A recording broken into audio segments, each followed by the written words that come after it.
Hello and welcome. This is ILBC Feedback and Friends.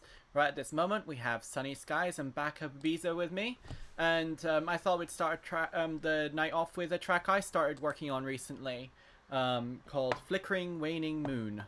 It's going to be the start of a new album that I'm working on, and we'll see how that ends up because this is the only track that's actually got any real completion to it so far.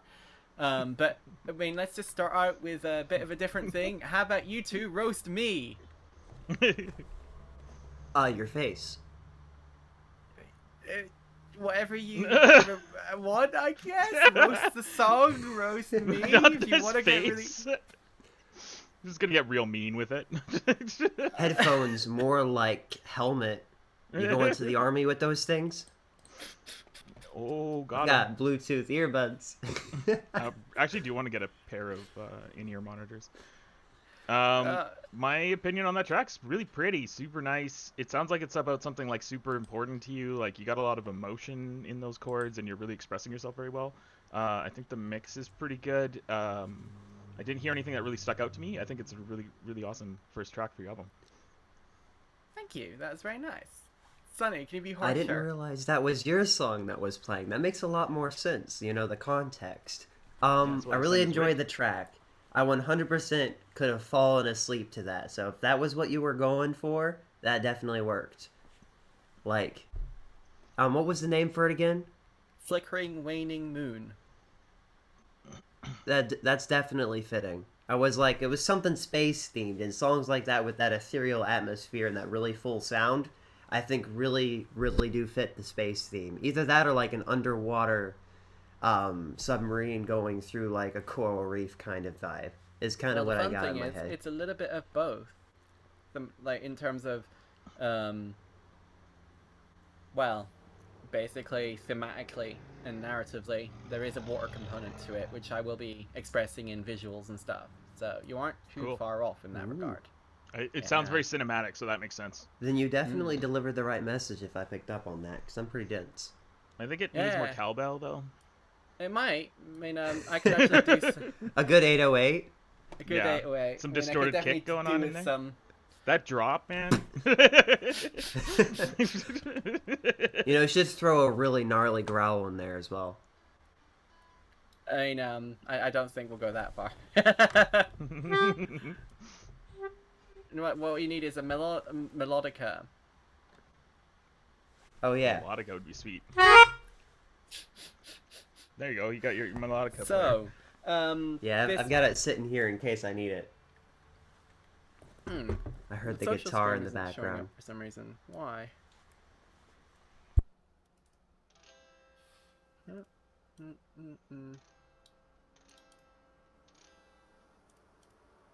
Alright, I'm not sure why social stream isn't showing up right now, but I mean, yeah, I don't remember myself as really from work.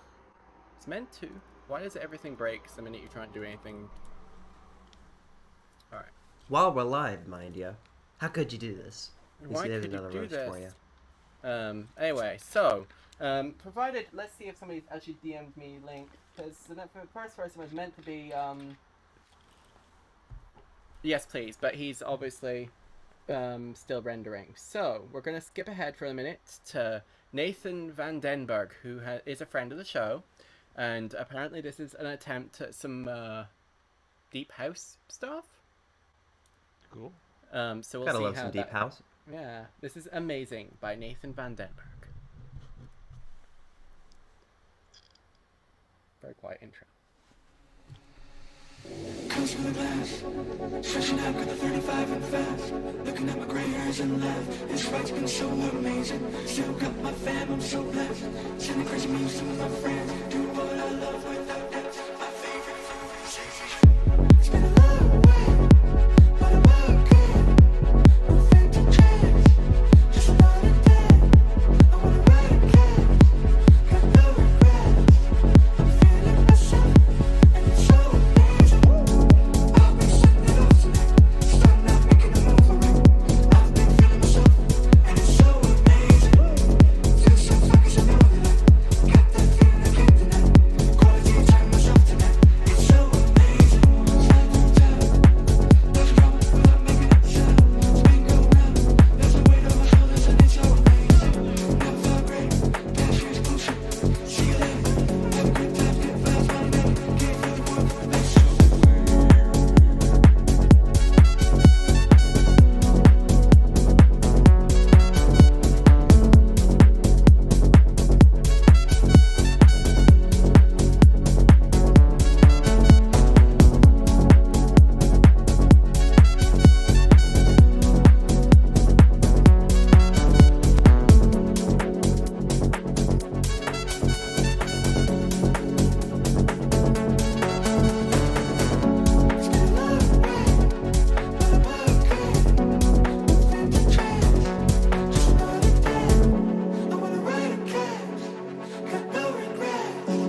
All right, so that last bit looks like it's just silence. Did you either of you two find that song amazing? Which is, I swear, it's Isha's favorite word. If you're watching, hi Isha, Yes, love you. absolutely, and but of course. So, who would like to go first with giving some constructive feedback on this track, Sunny or Bako? Here, rock, paper, scissors. No, you go first. All right, Sunny, you go first. All right. Deep House kicking off with a rappy feel and very organy pads. I've used organy pads Ooh. before, and I really What like them. happened? Organy, that's a new word. The bass rhythm is something that I find a lot of people struggle with in this genre, and you've got a really groovy bass rhythm. It's not exactly on beat, it's kind of like a little offset, and I really enjoy the way you captured that and made it fit in so well with the rest of the song. The chord progression was do, do, and then I think it was a lower one, do, do. You didn't have it playing through the entire time, but it was there and I could hear it. The big thing, or something I would like to hear actually, if you wanted to try and get transitions better, or improve them anyways, the trumpet. If you could have it reverse into itself when it first came in, it was like, oh, when it first came in. Maybe hint to it being there. That might help your track progress a little nicer. Otherwise, I can't really think of anything else to give you, man. You've done really well on this song. Yeah, I have to agree with Sunny Skies. Mix overall is really, really tight. Your low end is good. There's a little bit of masking on the vocals from the low end, but I think you could just boost the presence. So like 2 to 4K, somewhere in there will be the vocals presence. Find a spot there that cuts through the mix, give it a little bit of a boost, and that would help. I think transitions need a little bit of extra zhuzh, but that's about it, man. That was a really solid track. That was really nice. I mean, I think that one thing that might help with the vocals pushing through is actually just to create a version of them that's formant shifted slightly up. And, That's also a really you know, good just idea, yeah. parallel process that and mix it, you know, like a dry wet thing and get it balanced right that way, and that might help it just sit edge on a little bit Yeah, more. it'll find those little spots that it can squeeze through. Yeah. But good start to the stream, I think. So Yeah, thank you solid very track. much That for was really good. For sure. Next up, I will be getting to Yes Please is one in a minute because he just DM'd me his link. But next up, we actually have a track here by Sunny Skies. Would you like to tell us a little bit about this one, since you have a description, but you're here, so... So last week I'd mentioned that I was working on a Psytrance song and that I was actually working on artwork, animated artwork for this one. This is a genre I've never worked in before. Trance is not something I've found very much to get success in. I found more success in progressive, so I decided to take myself out of my element and make something new. Big things about this track are I don't really know my sound selection for this genre. A lot of sounds are placeholders. Psytrance is usually characterized by a very, and I mean very clean bass, to the point where you turn off the randomizer and the oscillator and you actually sample it, so it's the exact same time every single time. And even with the processing, you resample that thing, so you have that hit the exact same. It needs to be the exact same. I didn't do that. You'll hear that whenever the track plays. Well, I guess you'll have... That'll be your next place to work from, then. Yeah, I actually plan to have that really clean bass come in during the drop, along with some trumpet hits. The synths in the drop are kind of a placeholder right now. I'm trying to get a feel for the genre, so looking for any suggestions if anyone knows. In the description, I included a link to something I had uploaded for a reference. So since it's a very niche genre, if you want to play that at the end so people have an idea what the genre usually sounds like, that would be greatly appreciated. I'm not sure how that will play with copyright stuff, so we'll... who's it by? Like, what is it? It is... I think it is public domain. Let me check just to be sure, though. Okay, well, we'll play your track, and you can check that in the meantime, and we'll see how it goes. This is The Black Tower by Sunny Skies.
GOA side So A's. I liked the second bit the most out of the whole track.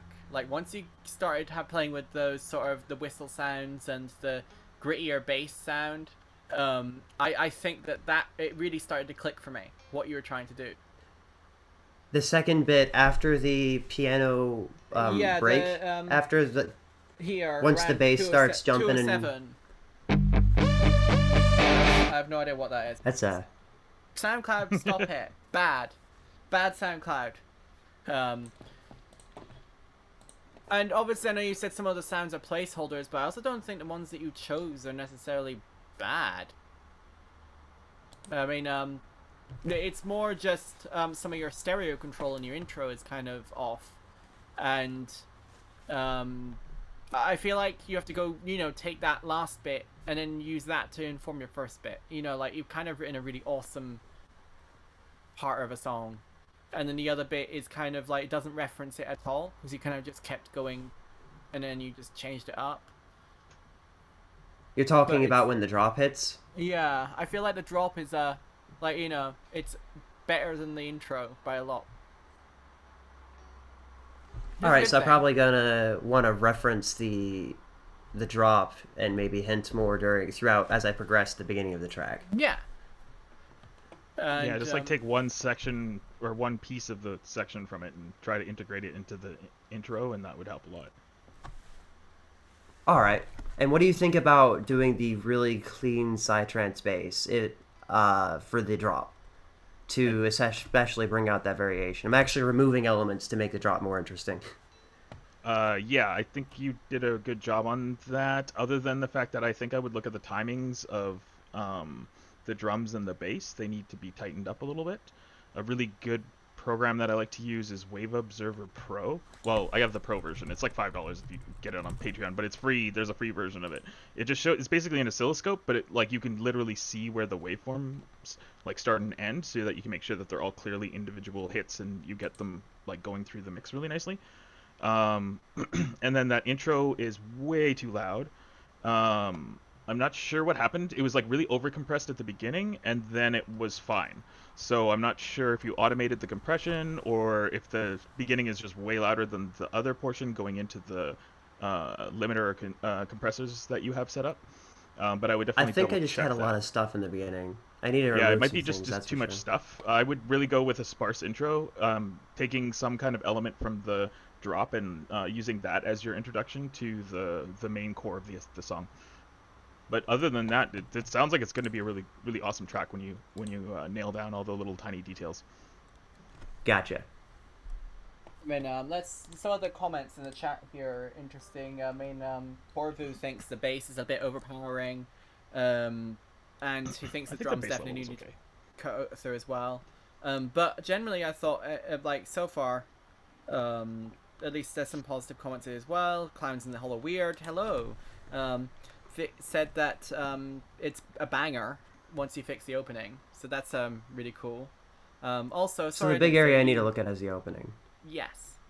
And Also, the ending was a little abrupt. I don't think it's finished. That's the thing. I Oh, feel it's like not finished. Okay, that makes sense. Yeah, it's not done yet.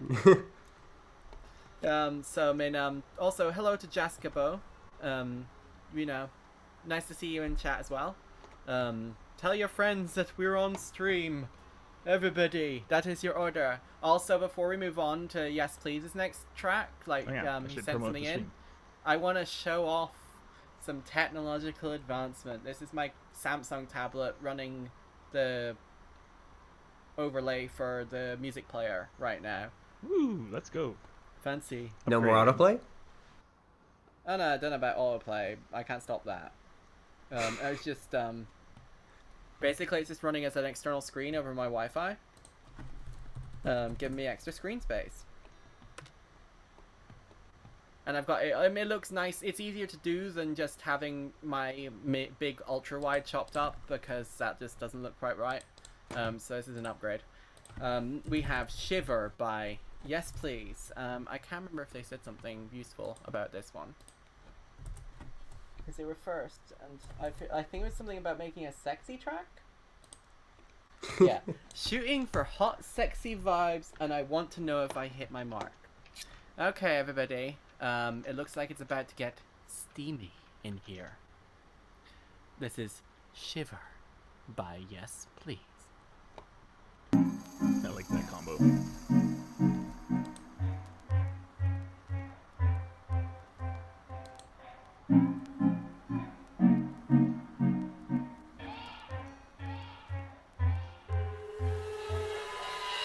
I feel your body,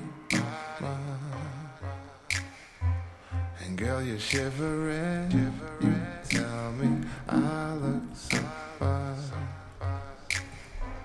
I hear you whispering. You got me losing my mind. And then you moan again. This might get better this time. I be falling deeper, way deeper. I be falling deeper into you. When I feel you shiver, your rhythm got me sliding deeper into you. Girl, I feel you shiver, shiver, shiver on me, shiver for me, baby. Please, let it all free. Shiver for me, baby. I feel your temperature rising,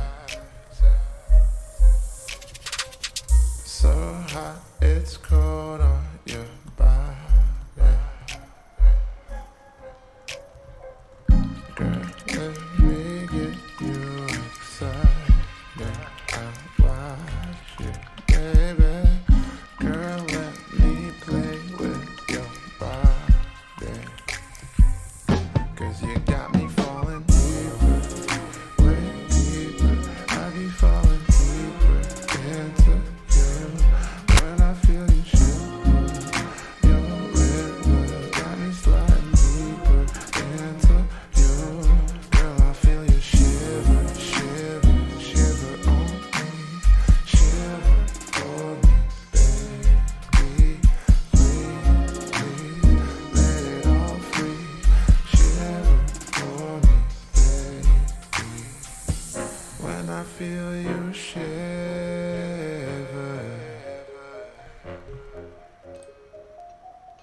girl, you take a sliver of my heart. Got me all up in my feelings.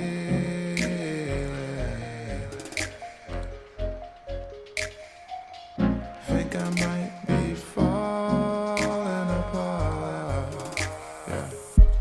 'Cause I keep falling deeper, way deeper. I be falling deeper into you. When I feel you shiver, your rhythm got me sliding deeper into you.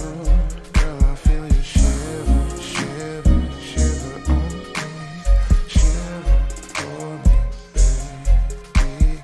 Please, let it all free. Shiver for me, baby.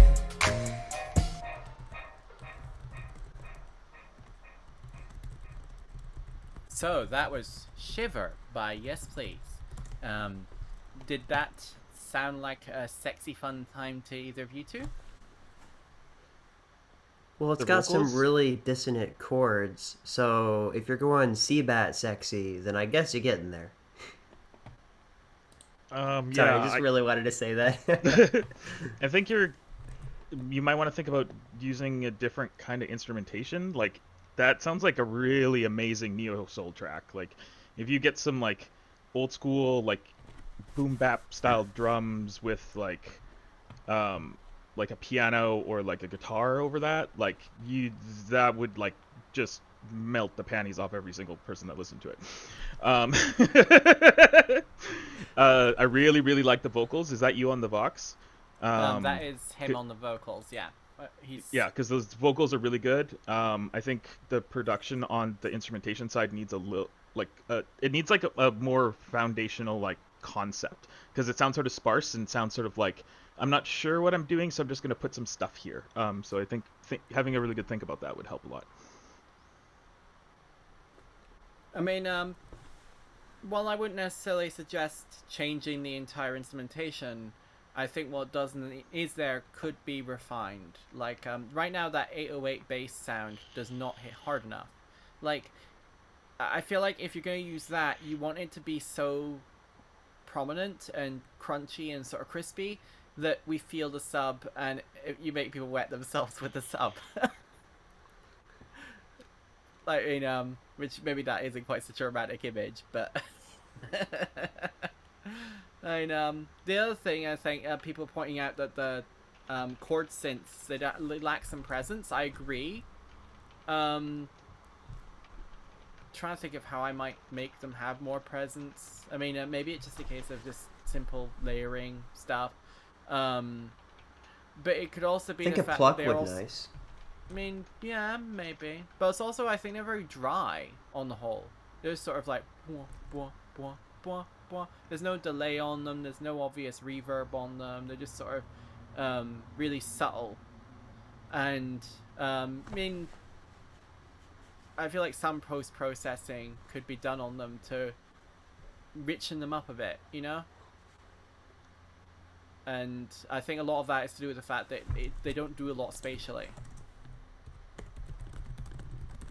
No, you're making comments in the chat too. I was gonna read out your. Well, I comment just back don't want to out. interrupt you while you're talking, but yeah, I think if you're going for sparse, definitely instrumentation needs to really sing a lot. Like, you need something really expressive in order to counterbalance those vocals, because if you just sort of have like dry MIDI sounding instrumentation, then it doesn't like mix well. So like, yeah, so like guitars and pianos are really good because you can do really awesome chord progressions that just like make people feel things, and you can also play them so that they actually like are expressive and can emote like a singer.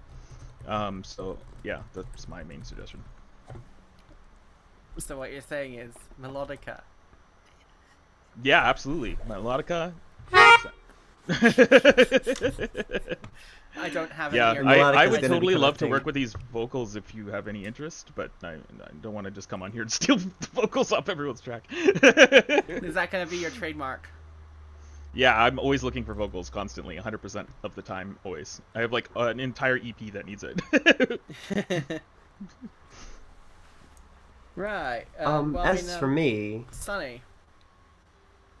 I don't really know how to feel about the very staccato bass hits. I didn't even realize you had a kick until halfway through the song. I know a lot of things that people do in this genre is the 808 is your kick, but I genuinely couldn't tell there was a normal kick in there as well until halfway through the song. The drums themselves also feel a little buried, like the hi-hats and stuff. They're there, but they kind of feel overshadowed. They don't really have much of a presence to them. Another interesting thought, they thought about putting texture to your chords. I was thinking not Rhodes, I want to say, but some really thin piano. Like if you put like a radio EQ on the piano to make it really thin, you could have it play with some note velocity variation and like a not a tremolo. You don't do tremolos on piano. You do, but it's weird. A strum on the pianos, and this is gonna sound crazy, but some downsample distortion, very light downsample distortion on that piano. Like You've that got that crush. like upwards tingly, like that belly sound that you get with the downsample distortion as well. And I think that would be really interesting to add to your chords. I think that's a good suggestion. What do you guys think? I'd agree with that. Definitely humanizing the instrumentation would help a lot. And strumming is one of the things, like super duper subtle. Like I actually don't use strum. I usually just throw like 2% random on it. So it sounds like someone's hand hitting the keys because they never hit perfectly. Yeah, it's like brown, brown, brown. And a little bit of bit crushing brown. never hurts. Just be careful with it because a lot of bit crushing sounds like crap. Yeah. Be very subtle. You want a very subtle, like upper range bit crush, like bell effect on those. If you're going for what I'm mentioning. You want a 5% OTT that. You need at least 17 OTTs with all at like 3%. 6%. Yeah. Oh yeah, and don't forget the sound goodizer on the master. Yeah, 100%. This is feedback and friends, where like 99% of the advice we try to give is useful. The other 1% is memes. Yeah. Yep. We need like a Nick- meme warning thing that flashes. This is a meme. Please do not try this at home. Okay, next up we have Forever Escaping by Uvo, who wants feedback on everything. Everything. Everything. All right. Oh, come on.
Forever Escaping by Uvo.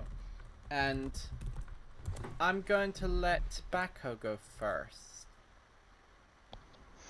Yeah, that was a really cool track. I like the vibe of it. I really liked the cinematic introduction, along with the use of space during the break sections. And I was not expecting that drop, which I'm not sure is a good thing or a bad thing. I feel like you might want to introduce something from it just so that people, or make the transition a little bit more clear so people like know that it's coming.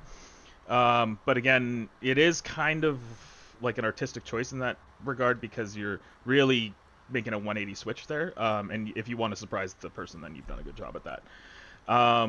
And then in terms of the mix itself, I saw a comment in there that was saying that the snare is like way too loud. And also it's just not like the right sound of snare. You want something a little bit more tight for like drum and bass style. That one's a very sort of splashy psh snare. If you do want that high-end sort of hiss, a really good trick that I know is adding a vocoder to it and putting it on white noise and blending it in at like 10, 15, 20%. And then you can take the timing on that and adjust the release in order to tighten up the snare, while keeping the core sound of it as well. But yeah, overall it's a really cool track. I think the fundamental idea is there, and I think that you just gotta work on a little bit of tightening up the drums and maybe making transitions a little smoother. Sunny, All right, would you like to so go next? there's this really strange bass presence in the very beginning. It sounds like what happens when you have your TV and you're watching with your family in the living room and you have the volume really loud and you just hear the buzzing of the TV because it can't handle the amount of bass of, like, I don't know, a spaceship landing. That's just what comes to mind. That could definitely use some work. You've actually got a breakdown in the middle there that has a very similar feel. I think that would suit better for your intro than the intro you currently have. As for the very abrupt intro, if you wanted to go for the very abrupt surprise, oh, it was going to be an orchestral track and now it's neuro-ish drum and bass. But if you wanted to break up that transition, what you could do is EQ in the drums. So put a low-pass filter on an EQ with an automation clip and have it open up so you hear,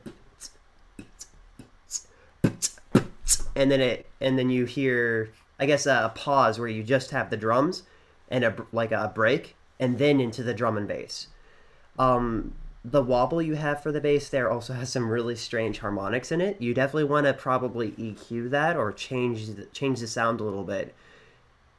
It could use something a little more clean in the middle register instead of it just being everywhere and all frequencies. The hi-hats feel buried, and the breakdown could use probably the same thing I mentioned for the intro, and with this style of bass, you want some more modulation and slide with that bass as well. You definitely want some more of that. Don't be afraid to do some entire octave slides. You want to do stuff like that. Snare feels harsh, that's what everyone was saying. For the suggestion there, you could probably chop it. So when it's playing back to back, chop off that end, that sh, and you go sh, so you have that stutter, and it's sh, and you let it play out. Just an interesting idea I had that I thought I'd share. Sorry for the ramble.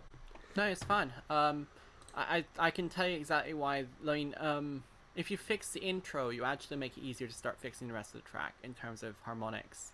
Right now, your orchestral instruments aren't arranged like an orchestra. I mean, the melodies and stuff are fine, but spatially they're not arranged. I mean, there's usually these like graphs and things you can find online that show you where each instrument sits in an actual orchestra, and that's your panning guide. That's what you need to start looking at and saying, okay, where is my brass meant to be sitting? Where is my strings meant to be sitting? Where's my piano, etc., etc., etc. And then suddenly you've made space for yourself. I mean, this is all stuff you can do before you get to EQ with orchestral stuff, because if you've panned everything in the way it would be in the real world, it's suddenly way easier to work with. And then suddenly you could say, well, obviously I'm trading instruments for the orchestral stuff. I'm adding my neuro D&B-ish sounds and my weird synth arps and whatever else. But what you're doing then is effectively choosing to swap one instrument for another instrument. So you then just directly take the panning method that you've established for your intro and use that to guide how you pan everything else. It keeps the consistency, which is good, because you want to change tone. You have to keep something spatially consistent to help ground the listener. Unless you're, unless you're making something truly psychedelic. But I don't think this is that. This is kind of driving, and that means it has to maintain some sort of logic to it. But yeah, and then that makes it easier to tie everything together and work out where your gaps are as well. And it'll be way easier to mix, and it'll just take a lot of the effort out. I mean, you don't have to reinvent the wheel. You don't have to make everything up from scratch. People have done the research and worked this out for you. Sonny, you had some stuff to say about it. I found better words for what I was trying to say about the bass. In a lot of wobble drum and basses, you guys hopefully know what a respace is and what makes it a respace. You play it at higher octaves, it wobbles more. You play it at lower octaves, it wobbles less, I think. Like something like that for your wobble bass. Womp womp womp womp womp womp womp womp womp womp womp womp womp womp womp womp womp womp womp. Something like that, That would work really well. I think you should definitely do something like that. I don't know how you'd do it. Probably set something key. I wouldn't know how to synthesize that. It's just what comes to mind. Okay, well, I mean, I think that's enough to get going on with there, Uvo. Hopefully that feedback was useful, and if anyone in the chat has good orchestral arrangement panning guides, please paste a link to one of those. I think it'd be appreciated. Next up, we have Clowns in Hollow Weird. I'm curious as when he's playing today. Yeah, okay. How is my gain stage, and what's the vibe, and what would you add back? Oh yeah, this is the one you actually gain stage. Want bacon bits to give honest... He calls you bacon bits? Yeah, I've been doing some mixing for Clowns of Hollow Weird. So me and him have become friends in the last little while. He's nicknamed me Backo Bits. That's your name now. I'm calling you Backo Bits from now on. That's fine. I don't mind it. And then I was explaining to him how to do the level balancing, because he's way more of a performer. Like, he's insane on the guitar, and he plays like 11 different instruments or something. I was explaining how to like level balance to try to get your mix right before you start doing anything else. And then he's like, oh yeah, showed me a track yesterday. He's like, I did it. And I'm like, cool. And he's like, tells me a little while later, he's like, I actually just re-recorded everything at different volumes instead of using the fader. So this what he says is actually level balanced. Okay. Oh my gosh, I can't imagine. Alright. You'll understand when you listen to the track. I Could Feel It V11 by Clowns in Hollow Weird. You've been in my life as long as I remember, criticizing what I do and leaving me so tender. Close me off and chase me down, reveling in destruction. Please just let me open up, unraveling desperation. I can feel the rush, no retribution. I'm on the run, escape and revolution. I can feel it, I can feel it. I can feel it, I can feel it. I can feel the rush, no hesitation. I'm coming up and chasing revelation. I can feel it, I can feel it. I can feel it, I can feel the rush. I can feel the rush. Can you feel the rush? I can feel the rush.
I'll flip you around, you've got no one by your side. Isn't it confusing how you keep on losing? You're wasting time, just read the signs, give us what we're after.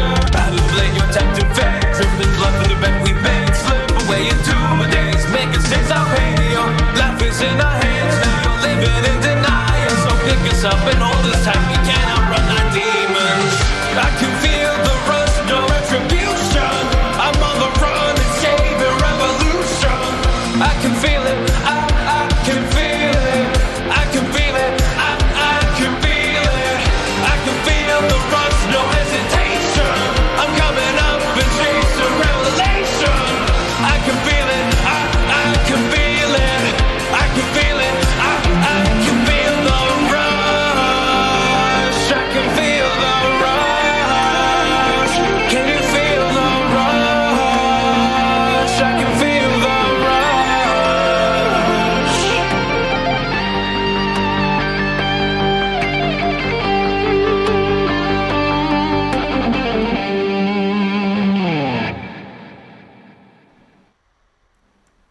Just make sure everything's right. That was I Can Feel It by Clowns in Hollow Weird. I wasn't expecting AOR style stuff from like the 80s. My brother would approve. He's a massive fan of this sound. My first recommendation, I think, going forward, is actually going to be one that is completely unlike me. I'm going to say go copy country music, like modern bro country. And I'm Interesting. meaning that literally in terms of vocal processing only. Don't change the instruments to match that. That'd be bad. But like, it's right now I can see, especially during the chorus, especially like specifically, I can feel the rush. Which is a cool chorus, by the way. You really want to get your vocal stacks as big as possible and as wide as possible. I mean, you're not talking just 1 or 2 takes. You're talking try and stitch a dozen takes together and have it so it's all panned within a range of, so like you've got your middle 0 to like -5 with an individual take at each one kind of thing, and all of them have to be unique, otherwise it'll cause weird phasing issues. But like that's kind of what you're going for, especially in those final couple of rounds of your chorus. If you want to compete in a modern context, where everyone's got an arsenal of things in your DAW kind of thing, that's you want that effect of being just so well produced, stacked vocals. And then it'll also help if you make it really, really strong, it'll help differentiate your verses and your choruses. I just wanted to sing. I always want to sing. I'll likely have to sing on one of Backhoe's songs at some point, I'm sure, now that I don't have a chord. Yeah, man, anymore. I would need vocals all the time. I got like Yeah, 7 tracks sitting there. Send me an instrumental later. Yeah, okay, cool. Clowns in Hollow Weird, your voice is just right for this. I mean, seriously, you may hate singing, but like, this is actually, you've got the right tone for this. I don't have that tone. I can't do AOR vocals. And that's no bad thing. Everyone's got their specialty. The fact is, you're writing songs that are actually catering to the nature of your voice. That's really cool. And it's something that, if you're doing a singer-producer thing, you should be doing. Like, you should be able to recognize when your voice is the right thing or whether you need to outsource it. And I think this track, your voice works really damned well. I mean, all my thoughts for this is just further polishing. I mean, there are points where it feels like your drums, they're kind of getting subsumed by everything. And that's not really a gain staging thing. I think on the whole, your levels are okay. It's now down to things like EQ and panning, which are finicky as hell. So I'm going to leave that thought there, and Backhoe bits. This is gonna stick too, I know it.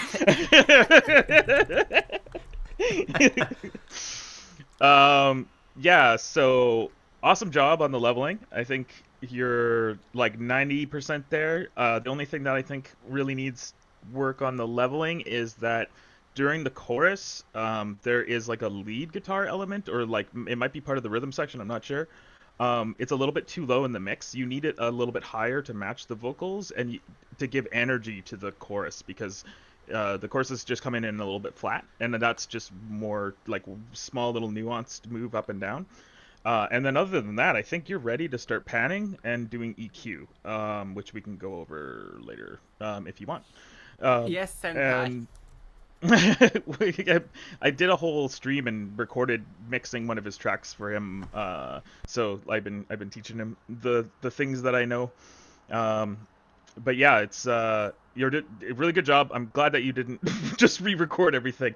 But I totally agree with Nathan on the layering vocals. It's one of the things that if you can do it, especially because you're recording it yourself, you should do it, because like if I had the option every time I had a vocalist, I'd be like, give me 50 takes and I will like make like 15 layer vocal tracks out of that. You're like... gonna work me to death, aren't you, Becca? Oh, if you let me. But a lot of them will just put it down and be like, I did one take, so I'm done. I mean, I think on some of the stuff for when I did vocal sessions in an actual studio, I was trying to cram a whole album in one day, which was don't do that. It's not recommended. That's a lot. Yeah. But I did. There were some parts of the song where I did 4, 5, 6 takes, deliberately, because I knew I would need them. Just the biggest thing is just save your bad takes. Like, oops. You can just use them for layering. Yeah. Save everything. Save everything. Sunny, where would you So go from here? about bad takes, definitely do that. I have one song that I actually have like 15 takes, and there was one time when I was showing someone the vocals I had recorded for him, and it played all 15 vocals at the exact same time with all the bloopers. You have no idea. It sounded so horrible. Okay, on to actual what's it called? Feedback and friends. Feedback now. At the beginning, the reverb sounds a little funny on the vocals. Do you guys agree with me on that one? Yeah, Yes. the reverb was way too excessive on his first take of it, and I had to use RX to clear out a bunch of it. I almost wanted to say it sounded like bad square room reverb, but I wasn't sure whether or not I wanted to take He that has a step really and say nice that. recording setup. It's just too much processing. All right. The sparklies also seem like they're taking up the exact same space as the vocal, so they sound nice, but they seem to be at the exact same frequency as the vocal, and they just kind of mesh together strangely. I think if you panned them off to the side, that would be easily fixed. Also, there was the middle bit. You had like this really quiet, plucky guitar. I thought that was a really nice touch. I did hear it. You know, I hate when people don't notice all the small things I put into a track. That was nice. I liked that. I'd also like to hear some alternate voices at the end. Something I've done in my own recording is record a vocal, and then I'll put another vocal higher up over top of it, maybe with different lyrics or a different rhythm. Rhythm. And I'll EQ out a lot of the frequencies, so it's very thin, so it doesn't clash with the main vocal. So something like something like that at the top there, and I think that would really help bring your song to a climax. Things like that would really work. Yeah, Otherwise, it's a cool song. I like it. I love it. You can feel for another piece the of context, all of his instrumentation all lives in the same spot on the frequency spectrum. So the fact that he's able to get it that clear with just leveling is really cool. Because like when he power of first showed it to me, leveling. it was all at the same level and it was all in the same spot. So it was just like. Oh yeah, that was my first song in a nutshell. But I used synthesizers, so all I did was hit Control A to select everything, and then Control up arrow to octave up some things, octave down some things, and that's what I did to fix it. But synthesizers, MIDI, yeah. I mean, honestly, I think good it's better job you so didn't. far. And keep it up, Clowns in Hollow Weird. Your music isn't all weird. It's really cool. Yeah, it's really cool, you know, being able to do all this stuff is amazing. Also, it sounds like you need a band, like an actual person who can be like your front man if you hate singing and just want to play. But that means keep writing. You might be able to find someone who vibes with your music and is like, yeah, I'll work with you, I'll be your singer. And can sound rock music. I canna do rock. Can I do rock? Next up, we have Hard to Find by Jinzo. They want to release this soon and would like to know what we all think. So, getting an early exclusive.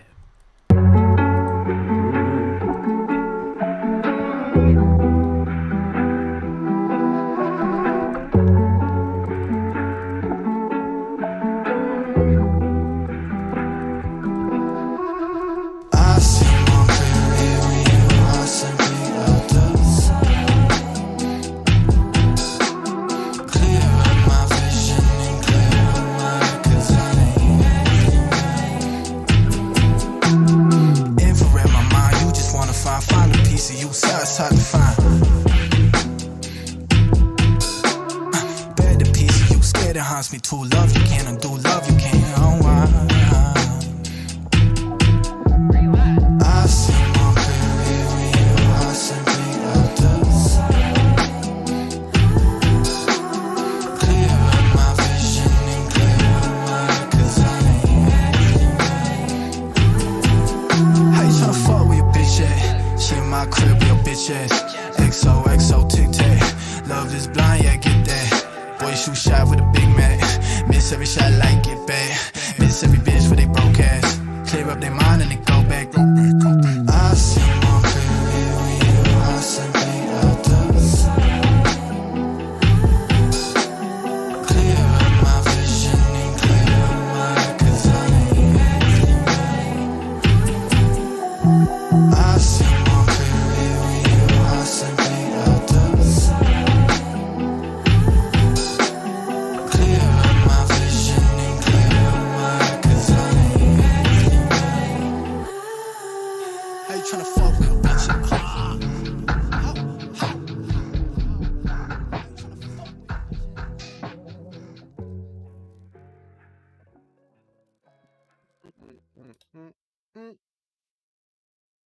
Nope.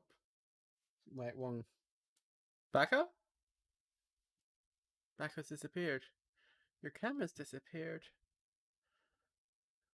Oh, it's fine. God, it's all over. Oh, alright, there, it's fine. Wait, It backup is will the reappear in a end of second. There I the am. world as we know it. Hard to find, hard to classify. I mean, it was sort of psychedelic in places, like proper old school 60s, 70s arrangement. But then you had your heavy hitting crap EDM bass sounds, and it was just really satisfying to listen to. I mean, you're right. I think this is release worthy. Sunny, is there anything you can think of to improve on this? Because I don't know what to suggest here. This is such a mishmash of genres, and it's so interesting and like unique that and catchy. I can't tell what's design choice and what doesn't fit. The only thing that stuck out to me is you had a really stuffy sounding snare, but that might just fit within this track. So I didn't think it was all. I couldn't tell if it was off. I just was like, hey, that's a stuffy snare, but it doesn't sound bad. Usually I find that to be a bad thing, so I'm like... It's the line between intention and execution, and I think in this case they're aligned. Mm-hmm. I mean, in any other context, that snare would just be complete rubbish, but I think here... Yeah, I know, right? Sometimes it works, man. I've used like a metal pipe as a snare for a video game track, and it worked perfectly. Honestly, it was just so satisfying. It's nice, you know, to have just something that feels right. And yeah, release this, dude. I mean, if you're waiting for a label or whatever, good luck.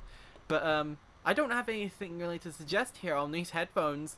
The highs, they were noticeable, but weren't like... I mean, Clowns, you're saying it's too short. I mean, for this style of music where it's very beat heavy, it's actually quite typical for songs to be around 2.5 minutes, and then and also it's like, you know, I'd rather just listen to it again. Maybe we should. Yeah, it leaves you wanting more. Do you want to just play it again, guys? Sure, for if it. you want. Go ahead. I mean, like, you know. Mm.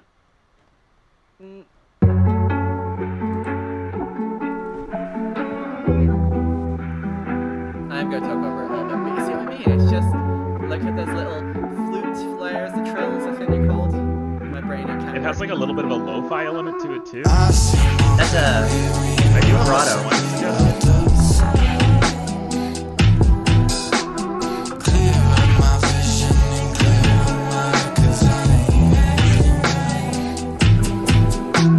And I like the panning.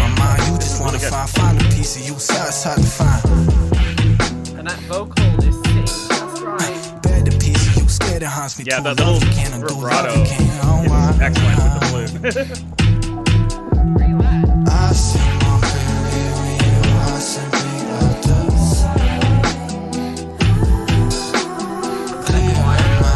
Did you produce the beat as well? There's two different snare sounds, so there is like a Love is blind, yeah, get that. Boy, shoot shot with a Big Mac. Miss every honestly shot sounds like like a get bucket. back. Miss every bitch with they broke ass. Clear up their mind and they go back. I see more I mean, that snare is definitely a snare, it's a rim shot. There's like a tom layered into it. Yeah, that's vibrato right there. But I see more I simply others. Clear up my vision and clear up my 'cause I ain't how you tryna fuck with a bitch?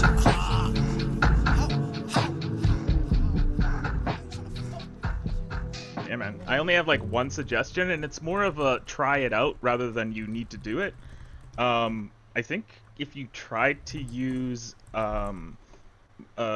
compression on your vocals, because the compression levels are good, but if you tried to like open up the attack a little bit more and play around with the release until you get a little bit more like punch on the transients of your words, I think that would help a little bit, because it sounds like it's supposed to be like a rhythmic, like drum kind of like a percussive element of the song.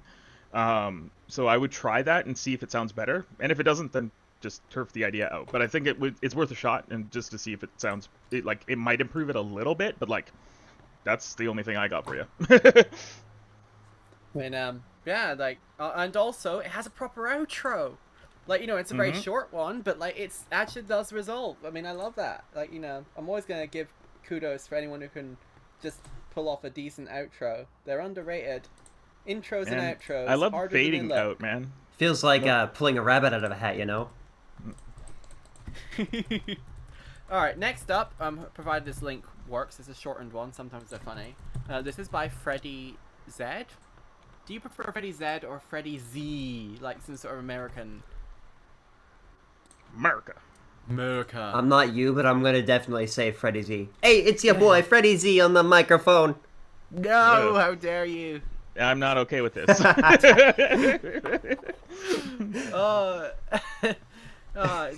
This is Twags by Freddie I did not Z. expect to nail that as well as I did. With the cringe value, yeah.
sure autoplay doesn't do whatever it's gonna do. Come on, SoundCloud, behave.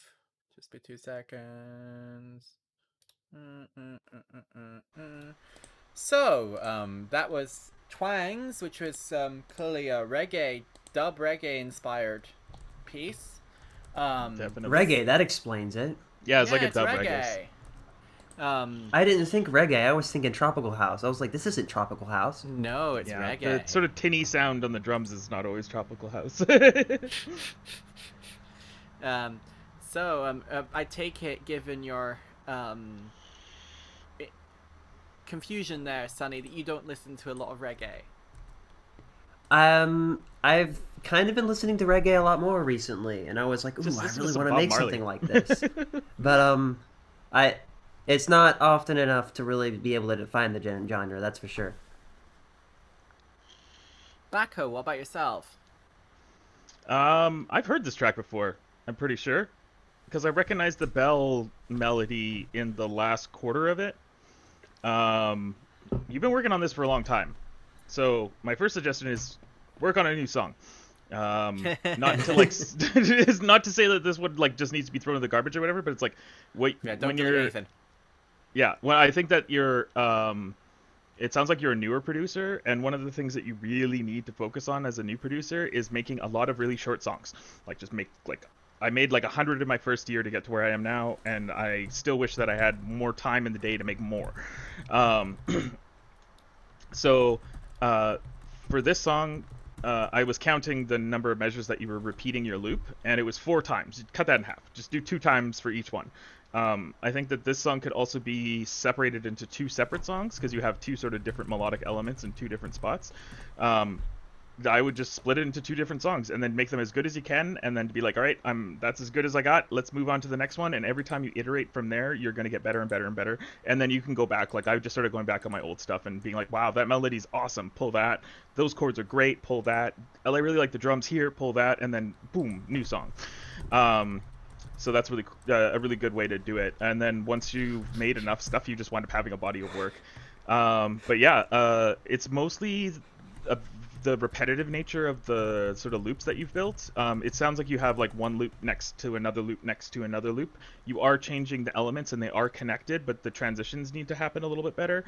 And there needs to be some modulation or automation of something in them to make them a little bit more interesting. But that's my 2 cents. I mean, I think as well for me, some of the bell sounds were a little bit more dissonant than you're probably intending, and I think partly it's because they hit the same every time, and that's over every chord variation underneath with the bass. So it's like boom, boom, boom, boom, boom, boom, and then they're doing so the bass is doing lots of interesting harmonic things underneath when you got the bells going at the same time, but they're just sort of doing one really simple thing that isn't actually being tweaked to match every chord change. The other thing as well is you need to, if you change your timings a bit, so rather than having everything hit on your 4ths, 8ths, and 16ths in a strict, rigid fashion, you start stuttering things out, syncopate it, so that then it'll make it easier to, introduce some swing into it, and it'll make it easier to provide more space and variation because you're opening up another aspect of your toolbox, and it's just fun. And reggae, I don't listen to a huge amount of it. There's like a couple of songs on my Spotify or whatever. It's really obvious ones like UB40. I don't remember if it was as a cover. I think it might have been. Red Wine is one of the songs I've got in my Spotify library, and it's like this sort of length of song, and the beat, it doesn't change a huge amount across the entire track, but because they're all playing it like for real, they're relying on that natural organic tension that you get with playing the same thing over and over again in real life, and it never being exactly the same, as well as the fact that for the good chunk of the song it's obviously got vocals and lyrics and stuff, but it's still a very repetitive song, but it's a successful repetitive song. And I think that if you're programming things in MIDI, that's where you have to sort of start focusing your attention once you get to this point. is, just micro tensions and little variations that nobody subconsciously will notice, but subconsciously they will. If you want to summon the Q, it's always link Q. It's an exclamation mark link Q to summon the form. There we go. The Q, it still has space. Next up, we... yeah, I agree with Bacco. Go work on some new stuff. Even if it's more reggae, but, just... that can be useful too, actually, as well, just to work on more things in the same genre. And if you can, maybe even try covering a couple songs in the genre, just to sort of get a feel for it. Yeah. In terms One of the best how things you it can do. looks in your DAW. I made Big carbon thing copies is of songs that I liked swing. in my genre. Big thing is swing helps a lot. A little bit of variation, like a bum, ba-dum. You hear that a lot in reggae. You hear a lot of offbeat plucks on there as well. A lot of things like that. Sometimes a distorted bass line, like a chorusy almost phasered bass line, works a lot in that genre. Phasers. I like flanges. on Yeah, bass. yeah. I've never done Putting a phaser on the bass line, make it go wow, wow, wow. That could be really interesting for you. Let's see. Yeah, just some variation in the drums. I don't think the reverb you've got on the drums works really well unless you're trying to make a marching band. So. Clowns is asking if you can join the stream. Yeah, I believe you just have to ask Nathan and he'll have you Yeah, on. give me a second. You have a thingy. I'll send him your kind of contact session. info. I mean, yeah, I mean, you can join in. I think right now it's I guess if you have everything set up now, you could come in now, I suppose. But I mean, like, otherwise there's always next week if you want. It's let me know what you prefer. Should I send him the link for now? You do have to change it slightly. It's per. Okay. If you change the number of the guest to 5. Okay. Then that'll work for him. Like, so that just where it says guest whatever. Just a second, I Yeah. can edit your. Yeah, guest artist. If you add a 5, that'll like this. I'll just send you. That'll work. Okay. So next up, though, we see what happens with that. Oh, come on. Sometimes things start breaking spontaneously. Next up, we have a song called Tilt Shift by SlackDB. James Slack, I think I saw him in the chat earlier. Just give a... he's up next. So let's play Tilt Shift.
Boop, boop.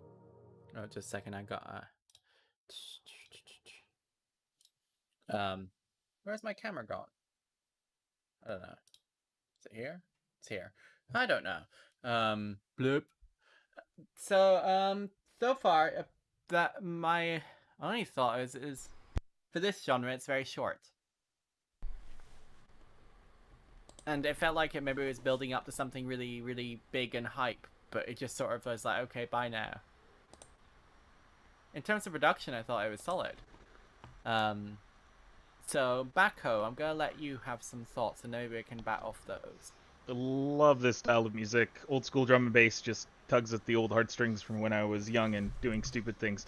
But yeah, really solid production. I think that there's something missing from it. I'm not sure if it's a lead element or like maybe it's an ARP. But something needs to tie the beginning section to the piano section together. Your instrumentation is really good. The piano sounds great. The drum selection is awesome. It's just like missing that little something that gives it a little bit of that zhuzh.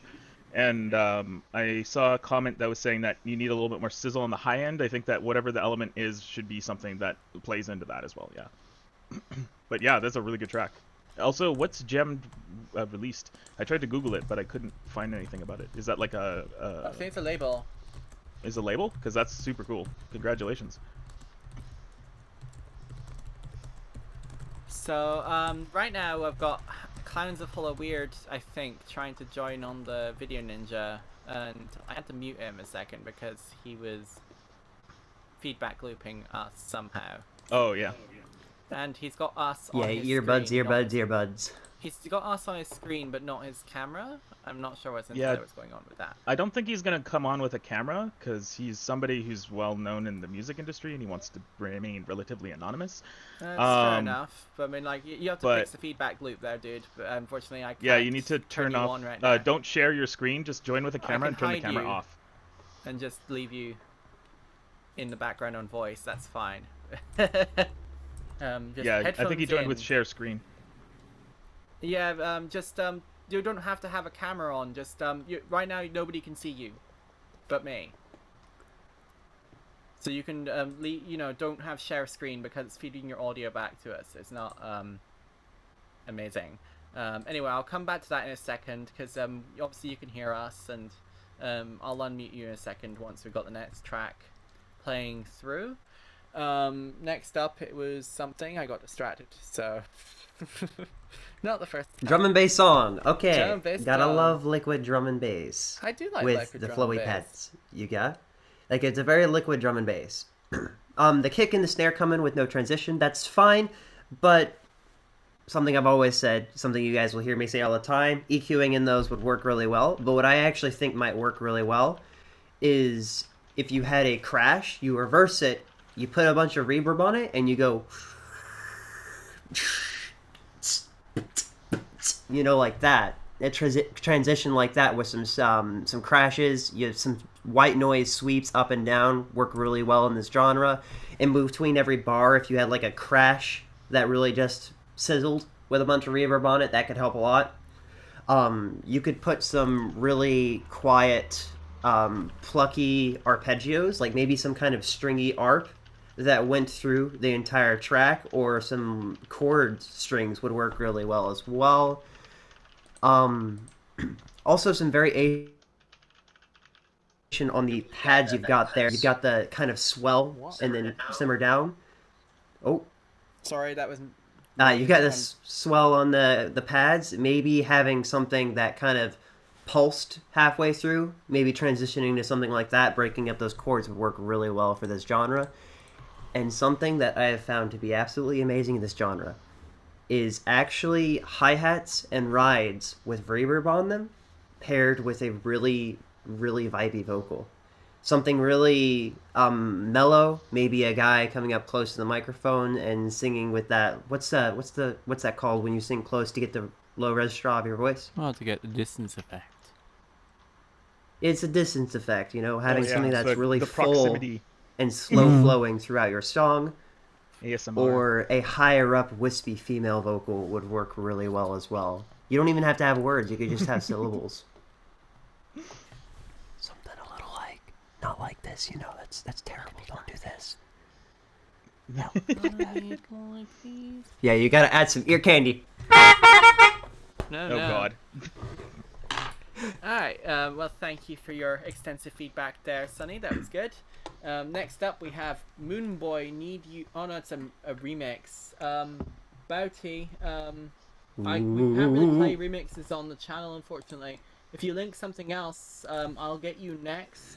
But I will. Sorry, I didn't see that. Yeah, we can't do remixes because it makes Twitch go funny. This next one better not be a remix either. They didn't leave a username. Bing something.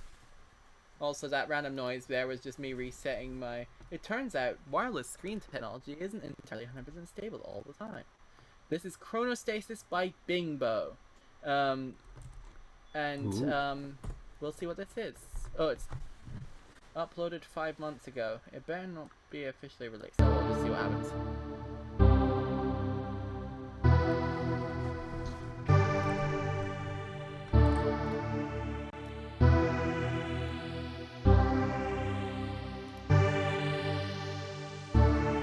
Mr. Clowns of Hello Weird, right now you should be able to microphone in. Testing? Yes, we can hear you.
So that was Chronostasis by Bingbo. Now, interesting notes, they've been producing for half a year. They're using FL Studio, and they think this is one of their best sounding ideas so far. And in terms of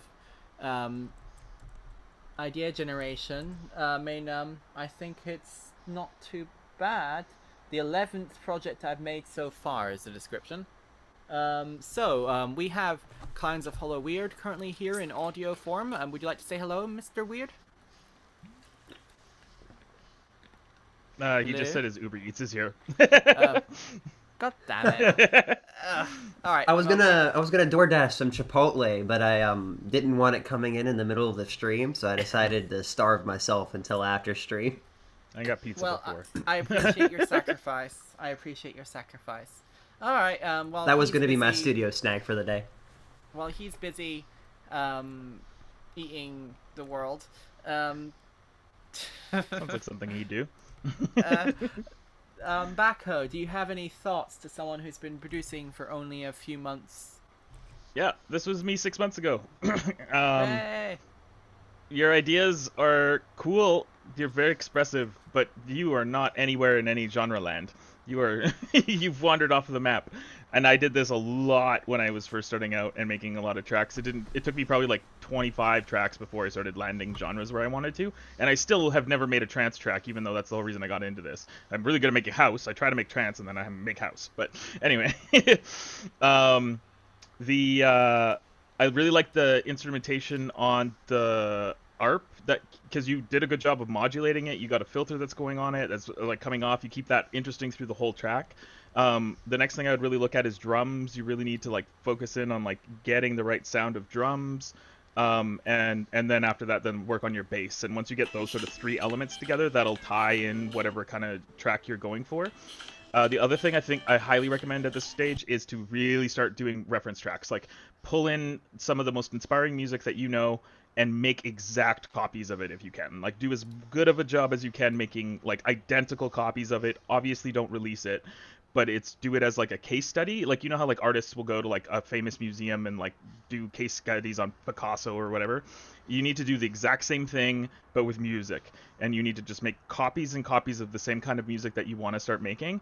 And then that will sort of cement in your brain as to what the sound is, as well as you can also just, when you're done, take all of the MIDI data out of there, strip it all out, keep all the sounds the same, and then just put in stuff that you want in your own rhythms, your own like chord progressions, and then that way you'll be able to build from there. So I think it's a really good start, and I think that your idea generation is really cool. I think that you should definitely put a flag on this one and save that art or that lead melody for later, because you will definitely want to remix that later on when you have a lot more under your belt. Sunny Skies, anything to add to that extensive direction guidance by Backo Bacon Bits? So, oh, was that me? No, you're fine. Yeah, that's you. I forget someone else is in here, so when you say next person up, I just kind of assumed it was me. My apologies. Well, I'm letting you go for it next, Sunny, and then I'll see Mr. Clowns in Hollow Weird seems to be back, so he can come after you. Yep, I'm back. All right. So for the lead you've got, or the progression the progression you've got there, something getting into music theory, woo, scary.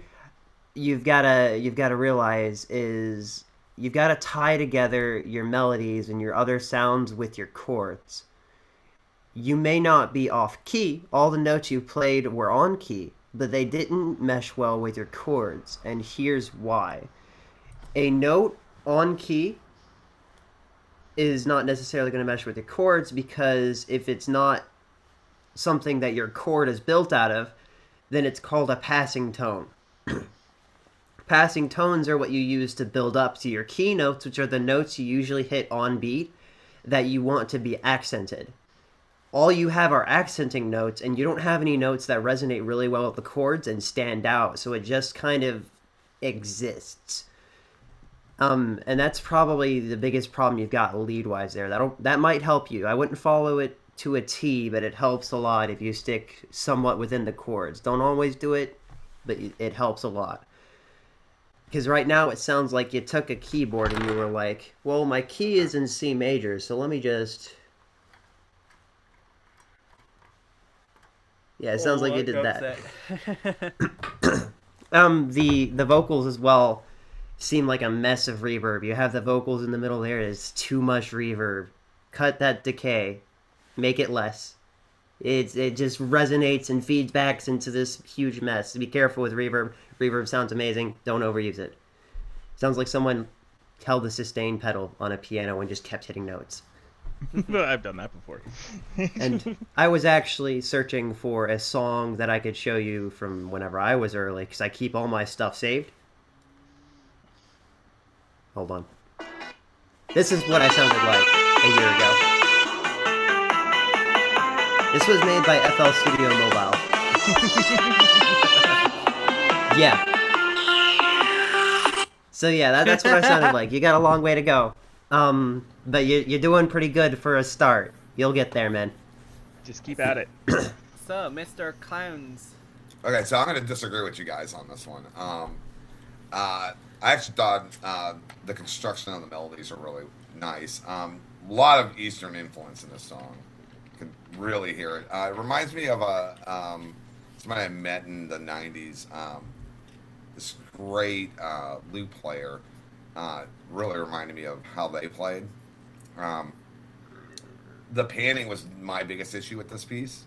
Like it was bouncing between the ears, and that I think was causing the reverb to seem like it was going crazy. For the style that they were doing, I've heard it before, and like the reverb was actually spot on. It was the panning that was like I think screwing you guys up, because it was just switching between the ears too much.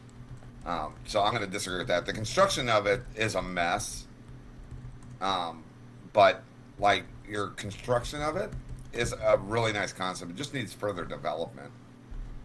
This would have been like a hit in like the early '90s, mid '90s. Now, not so much, but I can definitely see the Eastern influences in this. I can see why somebody who has a lot of Western influence would look at this and go no. But I've listened to a lot of music from the Asian area, and this actually would be really big over there right now. And yeah, I saw that look, Baco. Or Eastern, sorry. Apparently, I'm when hungry people and oh. yeah, sorry. But Apparently, yeah, that's when where I would people disagree. I just think it needs more development, and yeah, the mixing needs to be done right. I think the panning was screwing with the reverb quite a bit.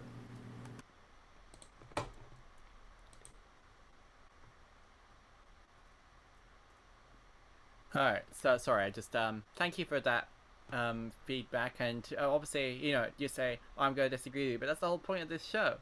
Like, we shouldn't all be in unison, and it's why I'm trying to get more guests on that have different opinions and stuff. This week, I dropped the ball a little bit because I thought I had something else maybe on, but then it wasn't, and I was fine. But, so yeah, it's valuable to have that different perspective. Next up, we have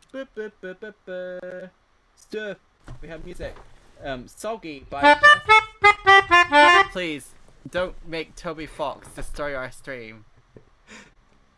He will come after us, and he will make us pay him royalties, and I can't afford to pay Toby Fox royalties. I can't afford it. Alright, this is Soggy by Just Jay.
Okay, so I forgot to read out the comment for this one. And they said they started this song last year and stopped at the drop. And the drop is work in progress, and they describe it as really bad. I wouldn't necessarily 100% agree on that one. But they would like feedback on how to improve that drop, and maybe some advice on EQ. They say they have no formal music education, if that matters. I mean, it doesn't really. I'm self-taught, Bako, I think, is self-taught. Sunny, I think Yep. some of your stuff is self-taught. Clowns in Holo Weird, are you self-taught as well? Most of my stuff is just kind of learned, but I had the blessing of a really nice choir teacher in high school. Yeah, self-taught. Okay, so, lots of self-taught. Sorry, I got to flick back to the burp camera mode. I've got too many screens and too many buttons. I think the issue with your drop is not like the vocal chops don't work right now. They're out of key. That's a really big issue there. But I mean, I don't think your drop is bad. It's just you stopped. You started writing out the arrangement for a drop and then didn't work on any of the sound design. So you didn't really get that feeling of a drop because there's not much to it. It has to be really big and brash and bulky. And right now it's only like 2 layers, and so that's kind of diminishing the impact of how droppy it is. Sunny, what do you think? Any useful feedback? I like this your melodic attempt to dubstep? use vocal chops. So what now? It's melodic dubstep, I think. That's what I was kind of getting the vibe of, and it's not quite filled out enough for melodic dubstep. Do you know what genre you were trying to go for? I know there's a little bit of a delay, so I'm gonna go through the rest of what I was gonna say while I wait for your response. You sound like you got a bagpipe in there, which is interesting. It's very minimal though. For melodic dubstep, you often fill out that space with a lot of really gorgeous sounding sweeps, pads, key sounds. Usually a really thick bass, especially in the drop. You'll layer your bass. You've got a sub, you've got a low bass, and you've got a mid bass. And oftentimes you'll have a lot of automation with that mid bass as well. You just kind of make music until you think it sounds good. Something that immensely helped me was following a template of some kind. That's kind of what I've taken to looking at genres as. Now, if you have a genre, or if you have a song that you like and you know what genre it is, try and look up any old YouTube tutorial on that, see what elements make up that song, and try doing stuff like that. If you want to, you can actually download songs online, put them into your DAW, sync up your tempo, and find out how long different sections of the songs are. So you have this section that's build up, this section that's drop, this section that's breakdown, this section that's build up, this section that drop. You can mix that up and use that to progress your track. That's what I did for Smile, Deer, and Wave, the guitar song that I submitted, I think, last week. Literally took another song and followed its progression and just put my own chords, sounds, and all sorts of stuff over top. That'll help you a lot if you want to get something a little bit more cohesive. So, Clowns, would you like to go next? I know you tend to focus more on the acoustic and the rock and that sort of stuff, but do you listen to Yeah, on this. So on this, what I would say on this one is like, I'd step back from it. I know that they're going on what sounds good. The problem that you gotta, this is an issue that I see with a lot of people who come on Twitch. They think something sounds good until they give it space. So I would take a week off, come back, listen to it, and then address the issues that you hear. And this is something I was even telling Baco the other day. Like, don't change something just to change it to make it better. If you can't make it better, then there's no need to change it. I would take a week off, don't touch the song, and listen to the genre you're trying to like mimic, and then come back to it and listen for everything that's wrong with it. And I did the same thing when they said that they'd go with what sounds good. I did the same thing. But you got to give yourself space, because if you don't, you're just going to fall into the trap of, I think it's good, even though it's not. So at the end of the day, like, you need to give a little bit of room on this and then try again, come back to it, and just keep working at the song. I think it has a lot of potential. And I'm going to shoot it back over to you, Nathan. Okay, well, I mean, I think it's the last person here is Bako, but I mean, before I pass it over to him, I mean, for me, whenever I get to, like, even though I try and just do what sounds good, I always try and when I'm reevaluating a track and whether I like it or not, I always try and take it in context. I'm like, okay, where would I want this track to be heard? And who is it competing against? It's not a competition to make music, but people have specific expectations. Like, a lot of my music is not club suited at all, and in that context, it's a complete failure. But obviously, I haven't intended it for it to be listened in that context, so therefore, obviously, that's fine. But like, that's when you sort of, if you establish what your goal is with a track, like, are you trying to do something that's nice to sit and listen to on the couch? Then that's a different set of rules. But there's also specific things that work really well in those contexts, like long sweeping sounds. If you want to make some things that are more ambient, or driving music, everything's all. If you want it to play well in a car, having a crazy exaggerated sub bass is totally fine, because that's kind of what you'd want out of your little Ford Punto or whatever, Kia car or whatever I don't know cars very well, sorry. But little sporty car with the everyone hates having one drive by with the noise of the music blaring out, but it's fun. It's like genuinely fun, and that's why people do it. And the music reflects that. It's like designed for that environment. Funk and big hip hop beats and stuff. They're designed to be blared out of bad subwoofery speakers. Yeah, that's why there's distorted basses. So if Yeah, you distort your bass off your own speaker, it doesn't matter.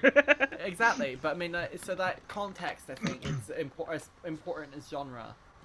If you decide that, you sort of set the rules for yourself and say, okay, I'm not really allowed to do these things if I wanted to work in that environment. Bacco, any other feedback for rounding off? Automation. Automate the crap out of everything. You got a lot of really good sound design, but nothing really modulates during the different sections of the song. If you look at any really high-level producers, like I was watching Aznadel on stream. He does like a podcast thing, and he was talking about Skrillex, and Skrillex like goes through individually and like changes every single snare in a track just a little bit. Like, one will sound perfectly clean, one will have a reverb splash on it, one will have a little bit of distortion, one will have like a little bit of a pitch shift, and like every single individual. But so it's like all those tiny details that add up to being something that really, like, you add like 0.5% here, 0.5% there, 0.5% there. When you start doing that a bunch, eventually you turn around and you have like a song that is like 100% better. So yeah, it's you definitely want to start looking at doing a lot more automation on your tracks in order to keep the interest in the sounds. And then the same thing as the last two is just get reference tracks, start making copies of songs, and just make a lot of music. I think he said, no, that's Corbu. I don't think that was the person whose song was played, but yeah. You should be striving to make like a song a week. And I think that's a good place to start out with. And if you can do faster than that, then do faster than that, and just make it as good as you can, and then put it down and be like, I'm done, and now it's the next song. Okay, has anyone else got any lasting comments, or are we ready to move on? I'm gonna bless you guys with a word of the week. There's this term called variation. The definition of it in music is a change to your musical idea. You still want to keep the same idea, but you want to vary it, whether that be through automation, through slight changes in your melody, through slight changes in your sound. You want it to sound cohesive. Unless you don't. Then that's designer's choice. Unless you're making hyperpop. Yeah, you have hyperpop, and then all of that just goes out the window. So. Boo, hyperpop. I haven't heard a really good hyperpop track in a while, actually. I have a friend who does hyperpop, actually, who I've been working with every now and then on songs. I might bring in a song where I've done something like that. You're on it. Baco bits. I'm gonna make one for you. All right. Do it. Do no, it. It is Join the dark side. Nightcore. All right, next. I don't think I know what Nightcore is, but okay. Imagine pitching up your vocal an octave up. Sounded like a chipmunk. Oh, I'm on. Daddy, like a melody, and my heart got me singing like na na na na na na. You're gonna get copyright strike. Damn you. Yeah, let's do something original. Okay. I want to follow up with the variation thing. Variation is absolutely key. I totally agree with Sonny on that. Just don't go overboard on it. There is such thing as too much variation. So some self-control, but variation is definitely key. Brilliant. Next up, we have Funk Dealer and Bouty. Need Me. Good work. I guess that doesn't work. Sad. I guess pen might work.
Can I hear that drop one more time? Huh? Yo.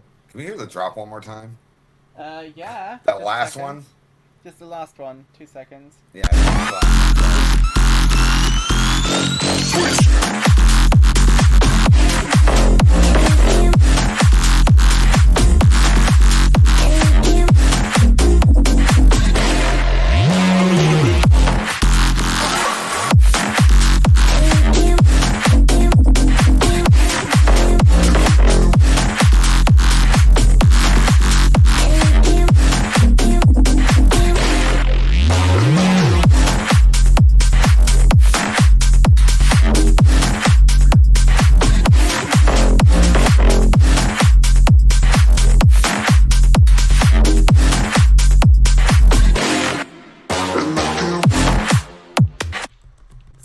There's that second drop there. Clowns, would you like to make any commentary now you've had your second Okay, listen? For one, the construction of this is freaking. I love it. I like the outro of it. That drop was freaking really nice, like really clean, like spot on. I think even Baca was just like, "Damn." I saw the look on your face. Yeah, no, I'm a big sucker for Donkey Like House. that was spot on, like really clean. There is a little bit of phasing going on in that drop, but it's very minute. You might want to look at that. It's already really clean. It's just a tiny bit of phasing. I think it's happening. I think that's synth. I don't even think that's brass. It sounds It's like sample. synth to me. It's like one of those multi-layered exported polished samples that you can get from. Oh, okay. Splice. So Okay, yeah. so that We can't that really might do be much about it. It might be actually built into the Splice. sample. I forget about Splice. I have, don't like, even know what Splice 1,000 is. freaking So. credits on that stupid it's thing. yeah, it's basically you subscribe to it monthly. They give you a load of credits, and then you can download one sample per credit kind of deal. Oh, I No, know. he's talking I about just- in the brass there. Yeah, it's definitely that the brass itself is a little bit phasey, but I mean, I'm pretty sure you're right. It's built into the sample. One way to Yeah. get around that would be to just run that track in mono with stereo effects. Yeah, and hit it with a bit of distortion to fill in the empty spots. Yeah, Yeah, that would. but your construction is amazing on this. Like your progression was really nice. It came together. I mean, there is a couple of issues in it, like the phasing there, and then at the beginning, I wasn't feeling it as much, and then as it moved through, I liked it. Your opening, I absolutely hated the opening. The opening, I have a thing with like you do not open that hard. Yeah, that's because like it's a the genre massive though. turnoff. Yeah, it's a massive turnoff to the general public. I mean, for the genre though, yeah, I know. I mean, Yeah, it's it's supposed to basically be big room. Yeah, it's big room. It's supposed to be coming on in a concert, like on giant. Yeah, fucking yeah, speakers, yeah. I totally get that. I said Yeah. I don't like it. Yeah, yeah. I'm not saying change it. For people's as ears, some- you gotta catch people in the first 10 seconds, We otherwise don't you really lose your skip listeners. Right. people, Ed. Yeah, well, I always say that too. I actually tell Baca that 10 seconds is all you get. Yeah. But that, from the opening, did not hit for me, and as it went through, I caught onto it, and I freaking loved every second of it. Up to the first like 4 seconds of it, I did not like, but that's just because this is not my genre. He's But- saying in Would the you video mind edit playing the that first opening's few not as seconds hard. again? Huh? Yeah, 2 seconds. I can play the first 2 seconds. Y- Yeah. Go back. Grandpa does not play really fast. You start off with that really cool sound design, though. Yeah, absolutely amazing sound design. It just hit me in the wrong way. I just did not care for it. As someone who like really I said- makes that kind of thing, I was like, whoa! When I first heard those sounds, I was like, oh my gosh. Because that's what I aim to make, you know? Yeah, I love Right. sound design like that. And I get that. I thought, like I said, I thought every bit of it was excellent. But me, I would have turned it off if I was on Spotify. That's me though. Oh yeah, I guess that intro is a little jarring. If you're just a casual listener, don't know anything Right. about sound design, you just hear And that. when I make Wow. music, I make it for the general public. I mean, that's what my job was, to appeal to everyone, not just one specific niche. And this is a niche Definition of song. pop right there. Right, exactly. Well, that's what I did for 30 years. So, It's understandable, if I'm giving advice, I'm aiming at the general public, not a niche group. And as a niche group, this is an excellent song. If you want general Oh, yeah. pop, I would change that intro. The first second, just make it a little bit softer, and the whole Yeah, he general said in the population will radio love it. edit it's softer for the general public. Yeah. Oh, he did? Yeah. Oh, okay. There you go. Yeah. See, they know what's up. All right, I'll pass it over to Sonny, I guess, or whoever. Love it. So I immediately got glitch hop off of this, which is not actually what it was. It was bass house. I forget bass house exists, but bass house occupies that little niche that is in between dubstep and a normal house track. So for anyone who ever wants to get really crazy into bass automation and make really interesting basses, look at this song. All you dubstep, neuro, drum and bassers, anything bass could use stuff like this in your songs. Even just a casual house song. This is the kind of sound design that you might be looking for. Also, I really liked the reverb fills that you had in your drops, where it cuts off, you hear the reverb settle out, and then you continue on with the sound design. All the way you tie your different sounds into one another is really well done. Amazing. I really liked that. Yeah, I love the track. It was a bop. The only thing I could say is like I want the bass to donk a little bit harder, as Nathaniel would say. Donk. Yes, and I think it's like it's not a matter of like your sound design is like immaculate on everything. I think you just need like an FM layer that gives that like hollow pipe sound, that like dung dung dung, and just like layer that in a little bit, and just like a little bit of it, just to like really make it like sound like it's like a pipe bouncing off the floor or something. But like that's like super nitpicky. This song is a fucking banger. Can I comment on what Baco just said? One of the things you can do is take your bass layer and just copy it, and then I just end up playing again. That's how I do it. But then just change the frequency at which it's sitting to a little bit higher, and it'll get that look like what he wants out of it too. I mean, that's another way to do it. I just play it again, but I know you're not doing that. And yeah, go ahead, Baco. Sorry. No worries. Sorry, I got my phone full. Nathaniel, what do you think? I mean, I think you guys all summed it up pretty damned well. I mean, on the whole, the sort of the bass house, big roomy corner, this would go hard. People would really lose their shit to it, which is, good place to be in. And the fact that everyone's critiques has more just been meta critique than it has been super nitpicky about the song itself is a good sign, I think. Because that's a difference as well. One thing I've noticed that we do sometimes on Feedback and Friends is we start talking about the big picture. Where does a track sit within the canon of a genre or the music? And, we're not necessarily talking about that in, it's not really a negative thing. It's an philosophical discussion, really, when it comes to artistic intention and all that kind of stuff. And if your track has gone to the point where we're actually talking about this stuff, it means you've done a good job of inspiring us.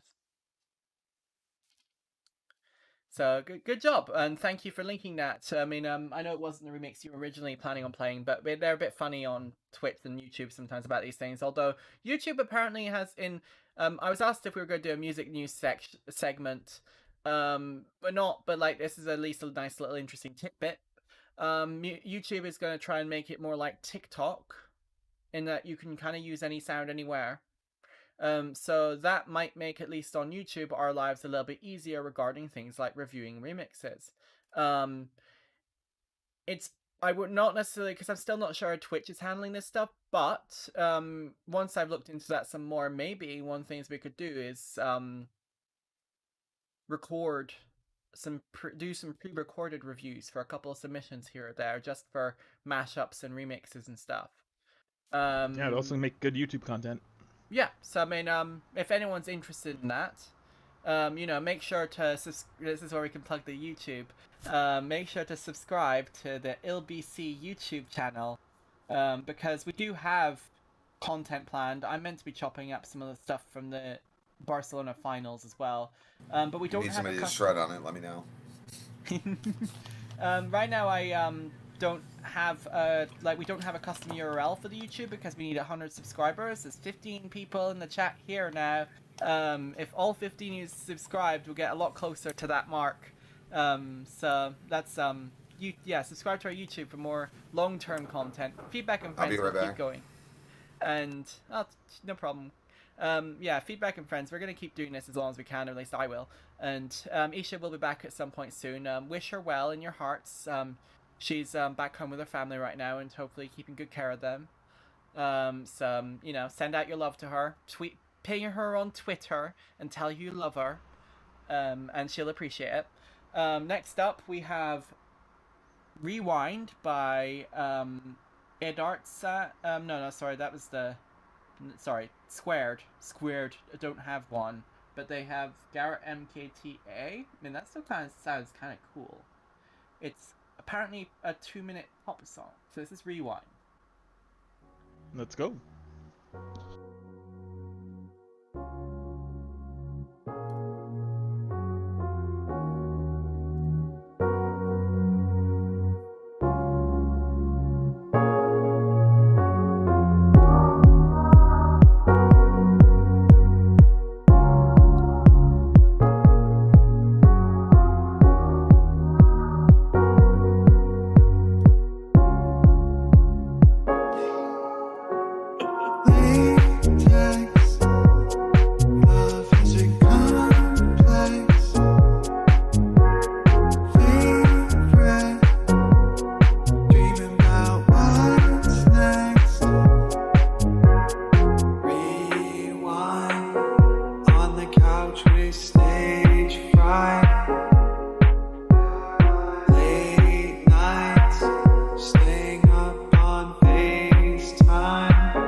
Just a second, make sure it doesn't autoplay anything, because that's always a thing.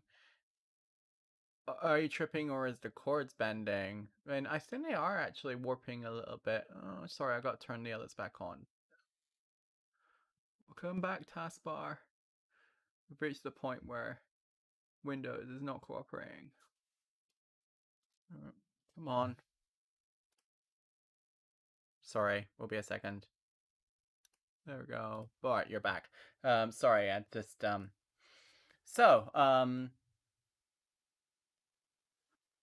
mean, yeah, there's a little bit of bendiness to the sound, but I don't think it's a bad thing either. It's interesting. You were asking whether you nailed the vibe, that, like, you know, and if it's intended to be a pop song. I mean, I think in some ways this sounds like it's trying to be a bedroom pop track. You know, you think like Clairo and a bit of like what's her?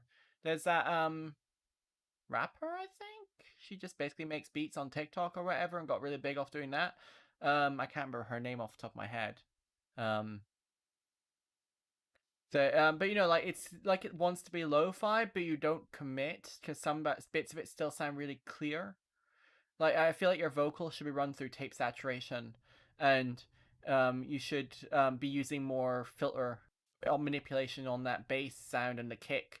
You know, so that you can move in and out of this lo-fi, medium-fi, hi-fi space kind of thing deliberately as the track progresses. And I think the only other thing I'd say is your piano. Right now, I don't think it's quite the right tone because it's not a very interesting piano, but you're playing it with very, very basic chords. And so it gets boring really quickly, just that one element. And I think that either choose a different, more emotional sounding piano, or find a way to start stacking different similar sounds to it to provide the variation on the like lower frequencies, particularly to give it that emotional, feely vibe. I think your actual chord choices are good, and the vocal is interesting. So I'm going to pass along to Clowns. Are you there, Mr. Hollow Weird? No, he said that he's missed the last one. I only caught the last like 10 seconds of the song, and yeah, I'm in agreement with what I heard on the piano. It just sounds awful. I heard the voice; it sounded good for the last 10 seconds of it, but yeah, I'm gonna have to defer to you guys on this one. Sorry, my granddaughter showed up and it's okay. brought me Say something hi. from Dairy Queen, so. I'll pass it over to you guys because I can't really give anything on this. That's okay. So I'm gonna let Bacco speak next, and then Sunny. Is that okay? Yeah. Okay. Yeah, I think the overall arrangement is pretty good. The pianos are a little bit too high in the mix, and I agree with Nathaniel that you might want to like find some kind of a lo-fi piano or something to go in that spot. Something with a little bit more character, like something even just that throws like a little bit of something out of tune, or like has some interesting resonances in it. And then the other thing I would suggest is, in terms of making the chord progression a little bit more interesting, one thing that I find very effective in terms of conveying the type of emotion that I feel like you're trying to convey is to throw the third up and have it as the top note of the chord. Because the third note, which is like the middle note in between the chord, is like the one that gives the character and quality of whether it's like major or minor. If you throw the minor ones up, they sort of sound like a melody that plays over it, and it conveys a lot more emotion. Another trick is also to try and add sevenths and ninths to the chords, which is just like skip one note in the scale up, and then skip one note in the scale up again over the chords. And those ones can also be very emotive and expressive. It's very common in like jazz and stuff. But yeah, I think a little bit more of an interesting chord progression, along with a little bit more character in the piano, will really glue this track together. Sunny, your turn. You muted yourself, I think. You've muted yourself. Yeah, he's muted. That wasn't me. That's you. You're There you muted. go. You're muted. There you go. Oh, I'm muted on there. What? Have I been silent this entire time? Yes. Yes, Last 20 absolutely. seconds. No. For the entire stream. No, nobody I could had hear it you. muted for a while. Yeah, we've just been Okay. responding to your chat messages. So that explain. I've been trying to talk to you guys for a minute. I just haven't been getting a response. Okay, so this is a C major chord. This is a C major seventh, and with the third raised, this is what it sounds like. Yeah, that's the third raised. I'm sounding like an old man now. you make it fun. That's probably what it was talking about. That's such a reference if you're at all curious. Yeah, I'm the old man in the group. The vocal there Stop. sounds a little flat, almost in points, like minor, I want to say. Not flat as in the vocal quality is off. It just sounds... There's a certain note in there that sticks out a lot more, and it's kind of building tension, but you seem to use it throughout the entire song. I also kind of want vocals to hit a little harder once you get into like the pseudo drop. It's very chill, the drop, but as someone who makes house, I kind of want the drop to hit a little harder. I want some arpeggios in there when the vocals aren't singing. And oh yeah, another example for chords, breaking them up. You could play half the chord and the other half alternating. So you could, going back to that major seventh,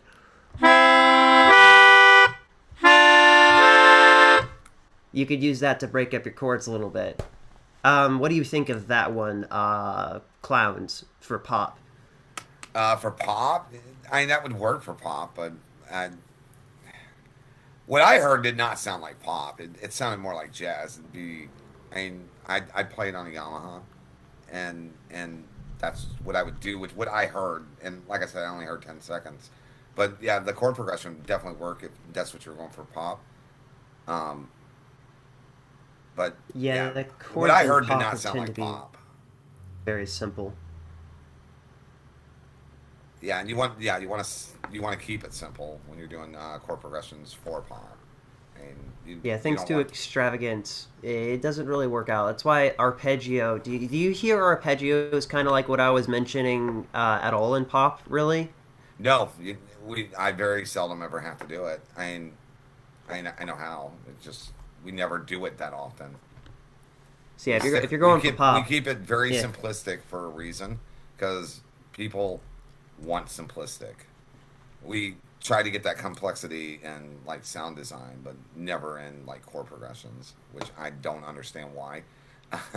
And if you ask Baco, I don't like simplicity. Nope. I mean, not a little bit. And that's just because I was doing it for so many years.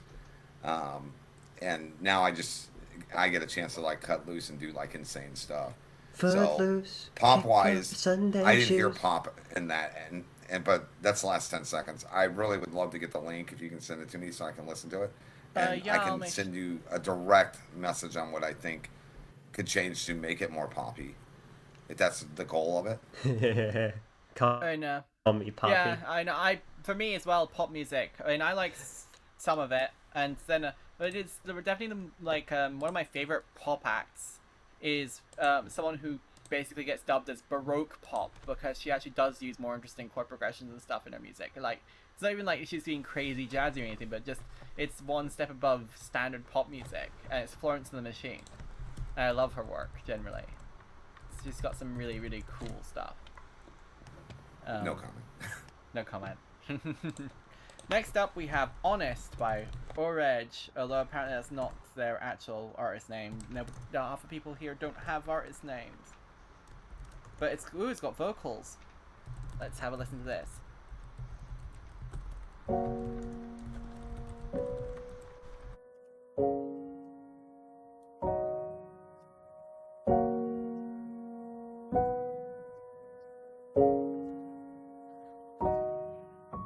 I was supposed to paint my kitchen walls grey, up a month ago. But I'm so bad at decisions, there's some stuff that I revert for. A couple of weeks I've been down, and all my food's in my freezer. It's not living but surviving, doing groceries at the convenience store. Goddamn, I wish I was better. Catch myself thinking when I'm sober. Fuck, I'm always been a failure, 'cause now I'm failing you. So twisted in my mind and I don't know what to do. Right by my phone, baby, call me. Please answer the phone, baby, call me. And how many times do I have to say I'm sorry? 'Cause I'm sorry, baby. I don't wanna run away. The time that I'm already missing is killing my pride. Let you think that I'm selfish. I will be honest, baby, I'm honest. I don't wanna run away. The time that I'm already missing. If I had my pride, would you reconsider it? I'ma be honest, baby, I'm honest. I'm pursing my skin and the dye on my hair. Am I alive again? I'm painting my new blacks again. Not for any circumstance. Spending my times of trying happy, craving around a little company.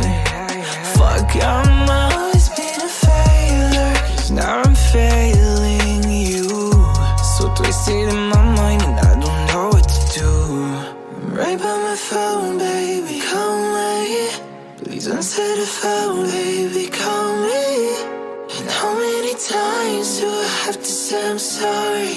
'Cause I'm sorry, baby. I don't wanna run away. The time that I'm already missing is killing my pride. Let you think that I'm selfish. I will be honest, baby, I'm honest.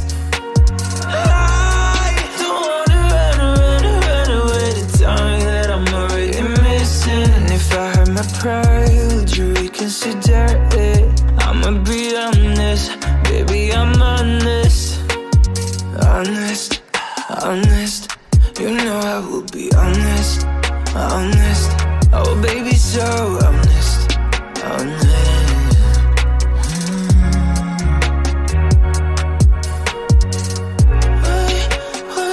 I have to be like that. I'm so sorry to be like that.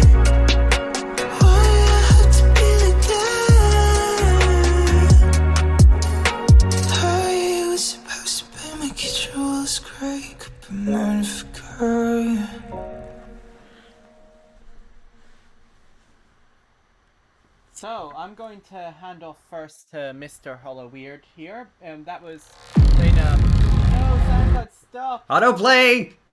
Although at least that All was right, some over to me random first. sample pack. Okay. What did they want feedback on? Because I got some things to say. This one, they didn't really give anything specific. Just Okay, give well, I'll start with the general vocals feedback. then.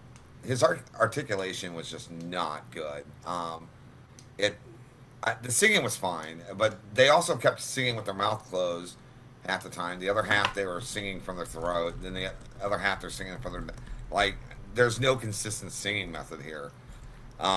It sounds fine, unless you're trying to critique it. But what really rubbed me the wrong way with the singing was how they were articulating their vowels when they were singing, their consonants when they were singing. It was just like they were just sitting down and just letting it go however it lands. Music-wise, the piano, it didn't sit right, and I kind of know why. It was the way the notes were constructed. You have two notes going off at the same time, but they're not quite in sync. They're just off, and they're not in the right octaves. So it just feels like it's off to me. This needs a little bit of rework. I'd re-sing it and try to get a consistent style all the way through it, not keep changing it all the way up, all the way through. I mean, that would be my opinion. If I saw a singer come into the studio and do this, I'm pretty sure that the engineer and producer would be like, let's do 700 more takes. Oh, the pain, the pain. But yeah, Baco, I think disagrees with me. Go for it, Baco. You handle vocals more than I do.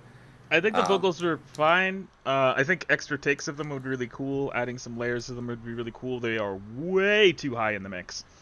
But overall, I think that the vocal takes all right. I think that it could do with a little bit of improvement if you wanted to put in the extra energy and effort.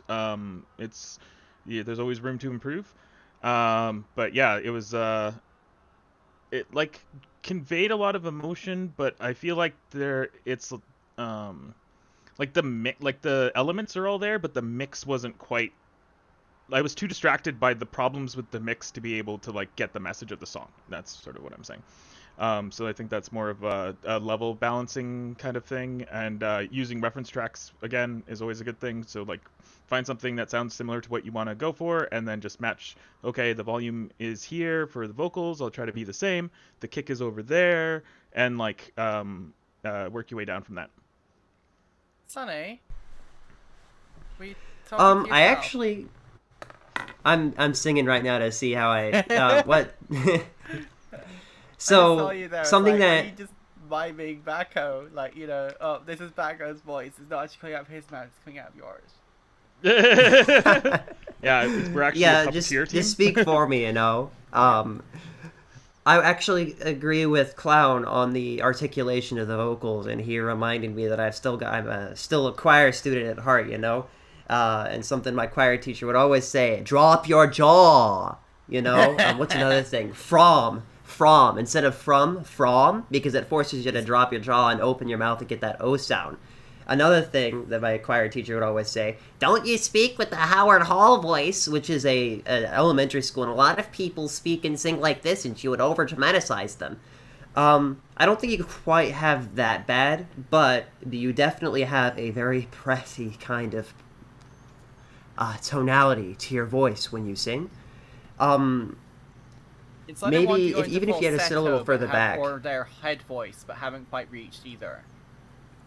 Right. Yeah, and I was actually singing. What I was doing there was Pentatonix, Hallelujah. I was trying to see how I did it, and I was like, I heard there was a simple chord that David played, and he played. Oh yeah, I don't want to copyright. Got DMCA'd Anyways, for us, and but we lost our. you Twitch gotta drop your account. jaw, Hallelujah.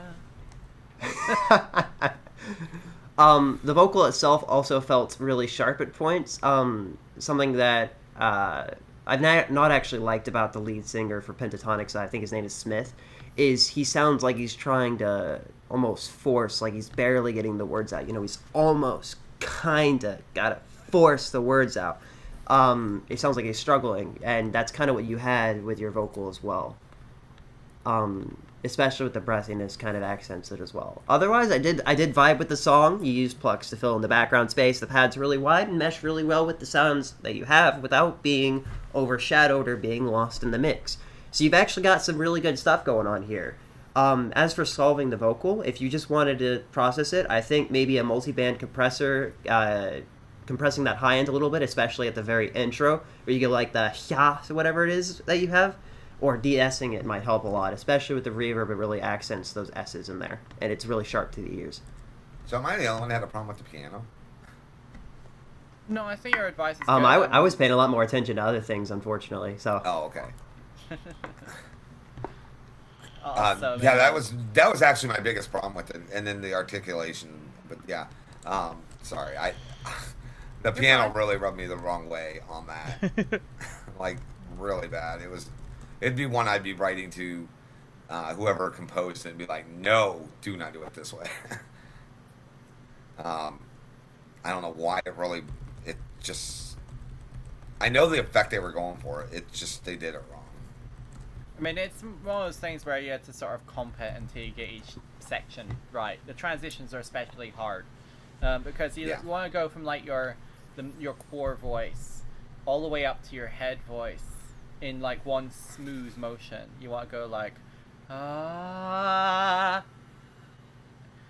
but like get up to that really high note, because I can't remember what that high note was, because that's that it's a really annoying transition to do, and you have to just keep doing it until you do it right, because otherwise something I've been taught is, especially when you have big note jumps like that, you don't actually want to slide. In a choir, when you have 4 different voices or more, sometimes it's SATB, sometimes it's SSAATDBB.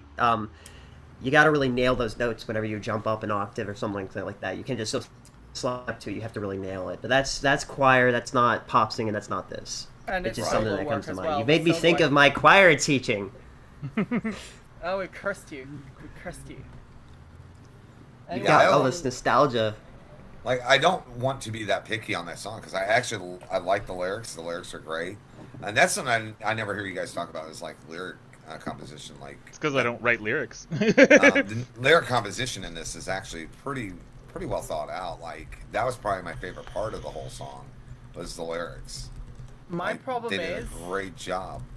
I have sometimes a hard time remembering what the lyrics were from when we listen to something, and then I'm trying to pick back up what. Sometimes if someone says a really snappy line, I'm like, yes, perfect. But like this one, for example, because the first time hearing it, like there's so much going on that's brand new to me that I can't remember every single word that was said, kind of thing. I mean, nothing sounded off in terms of, phrasing, which is good, but like I literally couldn't tell you what they were singing about. I was paying attention to what he was saying, because the articulation was really bad, and I really started it really stuck. But the lyrics are really good. Like, I'm like, dude, I want to get this guy in the studio and have him record it like 50 times and get this right. That's awesome. what I really want to do. Like, it's a really good song. Vocal clarity is really important. A lot of times, reverb and effects and processing can actually muddy up your vocal, which is why you have to. I almost want to say you want to overpronounce everything you sing, because of all the stuff that gets added. It allows people to understand what you're still saying, even when you add or remove frequencies from your vocal. Am I correct there? Overpronouncing your vocals to make sure it sticks out and is still intelligible? Yep. Especially if you're doing pop. I mean, you have to do that in pop. Although there are plenty of examples I can think of where they don't, like the Chainsmokers. Yeah, but that's, for example. Well, that's hybrid pop. But though, nothing so. but Well, faith in Chainsmokers nothing. is like, the problem with the Chainsmokers, especially when Drew, I think it is, does his own, like one of them, the pair that does sing on some of their songs. I don't think he has formal vocal training, or if he does, it's like very minimal. And so it's sort of half the time he's trying to sort of sing like he would speak. Yeah, but that's kind of the charm of them too. I mean, that's why it's called hybrid. I mean, that's why it's hybrid. I mean, they're really good with the audience too, so that kind of built them up. But too. I mean, I think that sort of track here is right now being very influenced by that in terms of how he's trying to sing it. But then I think he mainly, we talk about referencing all the time. Let's talk about vocal referencing. Go listen to Chris Martin from Coldplay. Go jump between low and high notes. Oh man, yeah, that's a good reference.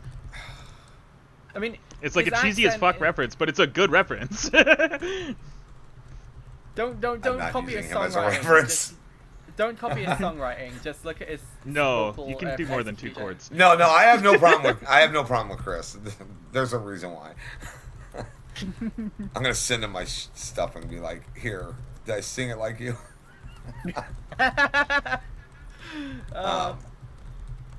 I've worked with a lot of people in the industry, and I've actually opened up for Coldplay at one point. So it's just like, and he's hilarious, by the way. I mean, just absolutely hilarious.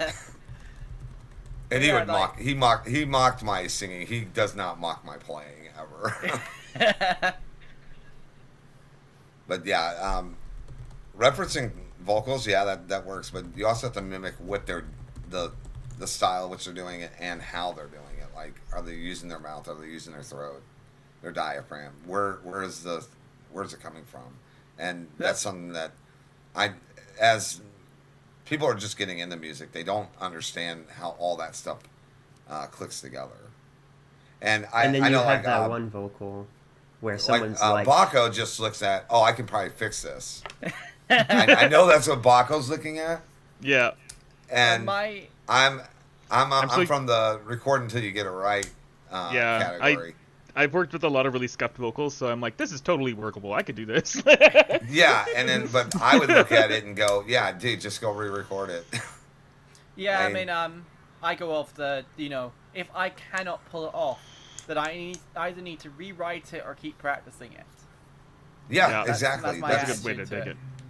Yeah, and this is one of those songs that really, that's where they need to look at it and go, can I pull this off correctly? If they can't, then rewrite it. But the lyrics are great. I love the lyrics. The lyrics are absolutely fantastic. I mean, if I wrote those lyrics, I'd be proud of them. And it's a good song, but like, there's just little things that could put this in like, there's a difference between the top 1,000 and the top 100. And this song's sitting right now with all the problems that it has. It's not even going to break the top 1,000. But if you fix those problems, this thing could easily hit top 100 easy.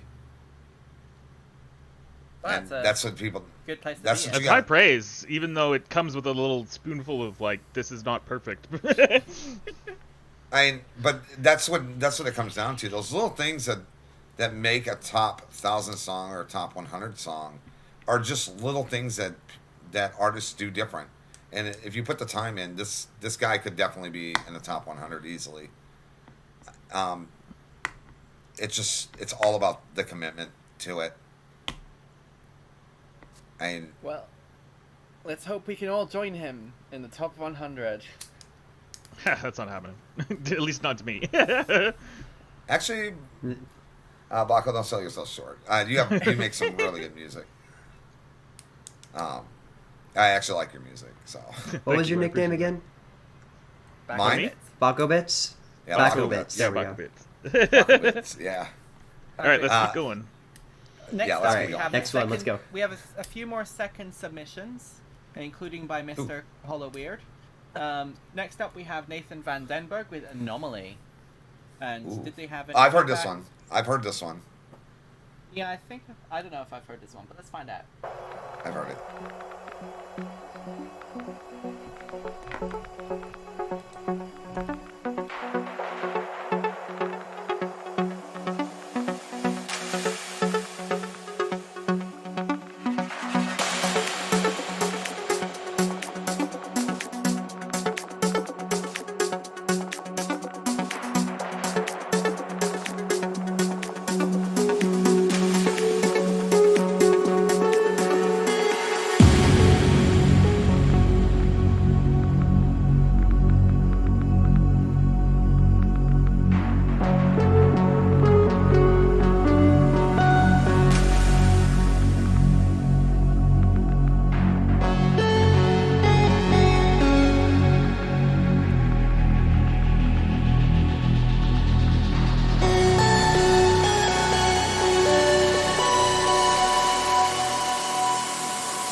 You said you finally finished it. It's definitely finished. Agreed. That's done. Start submitting Yeah. that somewhere, or release it, or whatever. I heard this a couple of days ago, and they were shopping it around a little bit, and I still like I told you the other day, like, dude, why was it privated? It was just it's just good. Like, how do you critique something like this other than, dude, release it? Yeah, man. That's my critique. My critique You of got all it of is us that moving. you need to All of us. decide that music is done and move on and make some more stuff like this, because I want to hear an album of this shit. Yeah, how do you critique something like this? Like, you can't. It's Well, done. it's at the point where it doesn't need to. I think this is it. Yeah, You're done. It's like Asmodel's my friend. He freaking has Centauri, which is like the most amazing fucking color bass song I've ever heard in my life. Like, release it. Like, your color bass is gonna fall out of favor, and you're gonna miss the window. Yep. Like, Although this is really good. I mean, Wait, if he it's, sent it to labels. Awesome. Yeah. Yeah. Good luck. Good luck, man. I hope that you get it. We're rooting for you. And Good if not, track. release it yourself. Bouncy, fun, nice vibes. I think, yeah, definitely release worthy for sure. And I wouldn't just send it to labels. I'd get it into DJs' hands, into some DJs' Yeah, hands. send out demo. Yeah, Yeah, I was thinking of a get that, club mix. That like- would definitely work really well. That's what you need to do with this. Like, this, you get some DJs doing this, you can blow up pretty fast. Imagine if he said it Um, was inspired by Armin van Buuren. Imagine if he could get Armin van Buuren to play that. To spin his track. That'd be so cool. Yeah. I want Artie to spin one of my tracks sometime. I mean, Like- A State of once. Trance, I think, is his compilation series that he does. Yeah, State of Yeah. Trance. You can submit to them too. Yeah, so maybe it's worth a shot.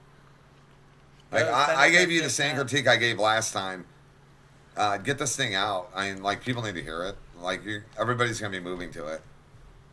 It's really good. Sonny, come on. Let's hear your feedback on this. It's ready, man. You know, the song I sent in today is gonna sound a little unpolished, and that's because I got to the point where I was like, I've spent too much time on this song. I'm gonna start a new project, and I left it in the state it's in, and listening to it back, I'm like, ooh. But this song is not in a state where it's unpolished. You've spent all the time you need to, I think. Sure, there might be things that we aren't trained enough to pick out, maybe. If a professional studio, you know, someone who is like world renowned for being really good at sound engineering might be able to still pick apart this track. But I can't, and neither can these guys. Well, I could probably pick We're up a couple not things. your average listeners, you know? So you're good, And man. I'm at the point where I'm like, you know, yeah, you could keep polishing forever, but like, what's the point? Well, it's Yeah, not even yeah, you critique know? polishing. Like, the things I would suggest for this have nothing to do with making it better. And, like, if it's not going to make it better, there's no point to it. Like, this is good. It's just good. Yeah, you ready to go, man? It's not even So- good. It's great. It's a great piece. Like, if everybody brung pieces in like this stream would not exist at all. That's not that is so incorrect. true. That is so true. So it's nice to hear something like this on like these streams. And I heard this the other day. It was amongst a bunch of unpolished stuff. Even my stuff was up there, and this still sounds better than my stuff. So I mean, dude, bravo. Next up, we Let's have move on to the next. Sunny Skies is a second entry, and then you, Mr. Weird. Yeah, Sunny. You're the closing track for tonight. How do you feel? Ooh. Okay, so we're gonna end with some comedy. Awesome. So real quick before Don't- my song plays, This is Storm's calling. you guys ever see those memes where someone's like, "Hey, let's work on a song," and then you make the entire song? Yeah, and that happens to me a lot. Yeah, that's what happened with this one. The guy sent me the dulcimer intro that you have, as well as a synth swell. I picked up the microphone, went like, let me do something with this, and then turned it into an entire song. Yeah, I had hold to my wait beer. weeks for him to eventually get his vocals in. You'll actually hear them in the second half of the song. But other than that, it is unfortunately mostly me. Oh, well, Well, we can send it back. unfortunate isn't that bad. I mean, mostly I've heard some of your stuff. It's not. You're not horrible. So Yeah, no I'm not amazing negativity. either, though. And No I wouldn't mind negativity. revisiting this track, you know? No negativity. I'm Let's fully hear it. expecting you to rip into this song, so go crazy, man. You want me to roast you? Okay. I will try my All right. best. The storm is calling. Definitely better but than my Sunny's- singing, so.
Deadly night, we're locked in flight.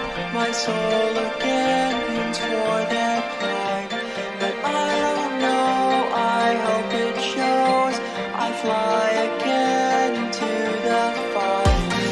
I don't know if it will show. Try again, just as we try. But I can't show how much we grow. We can't, we will prevail. We will prevail. We will prevail. We will prevail. We will prevail. We will prevail.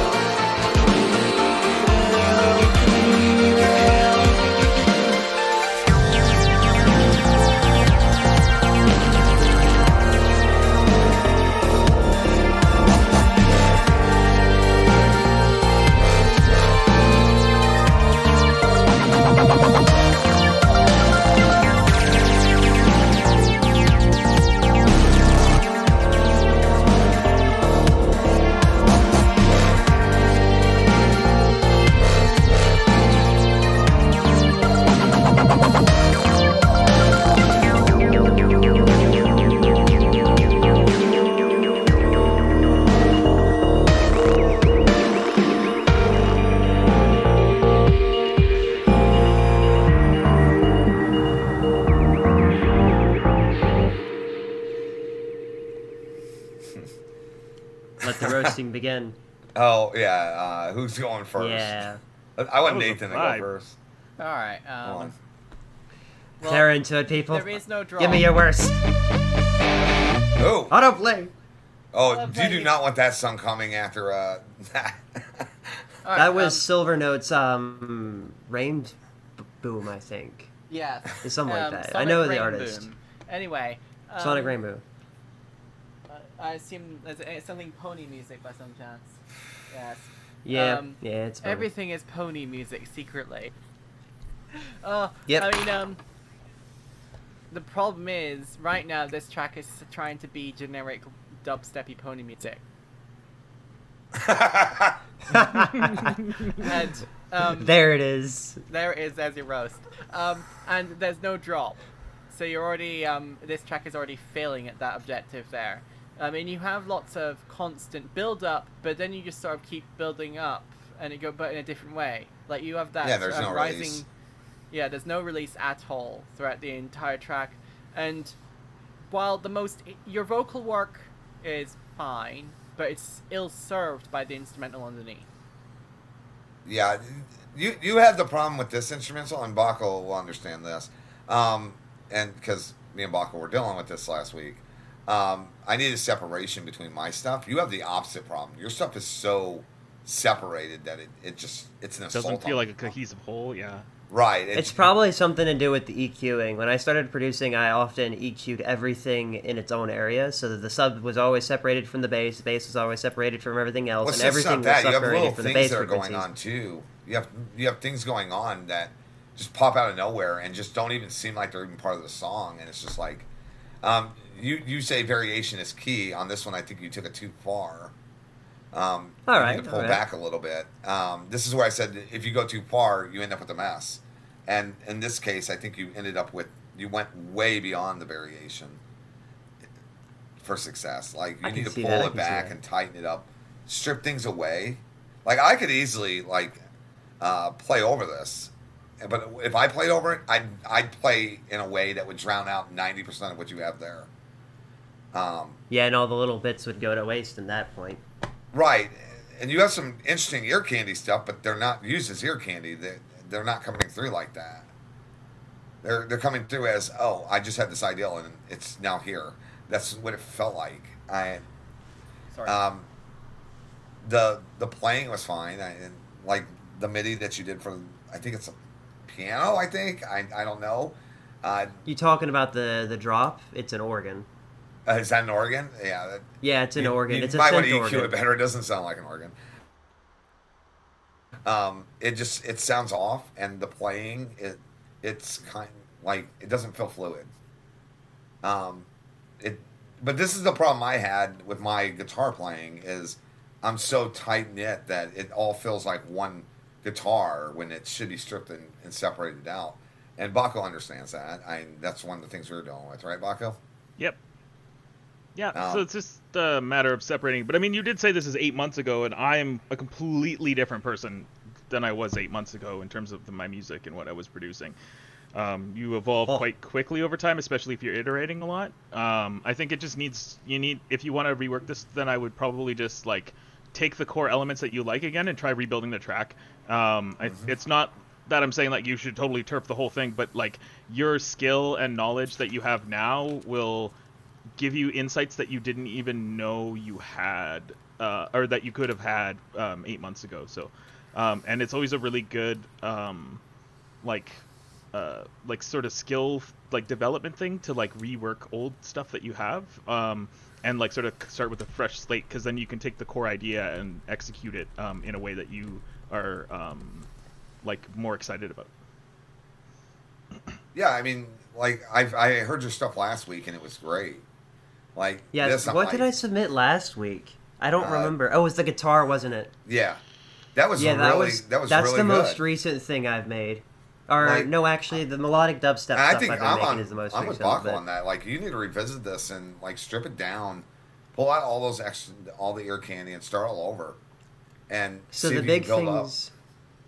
The big things I really liked about this song was the build up with the vocals. I just had me going over and over again on the microphone, building more of that as as it progresses, and also the harmonies in the bass line. Do you think that those would be elements I could definitely keep and throw into a new song? Yeah, and if the thing is you like them and go with your instinct and try to implement them better than you did in this. That's what I would do.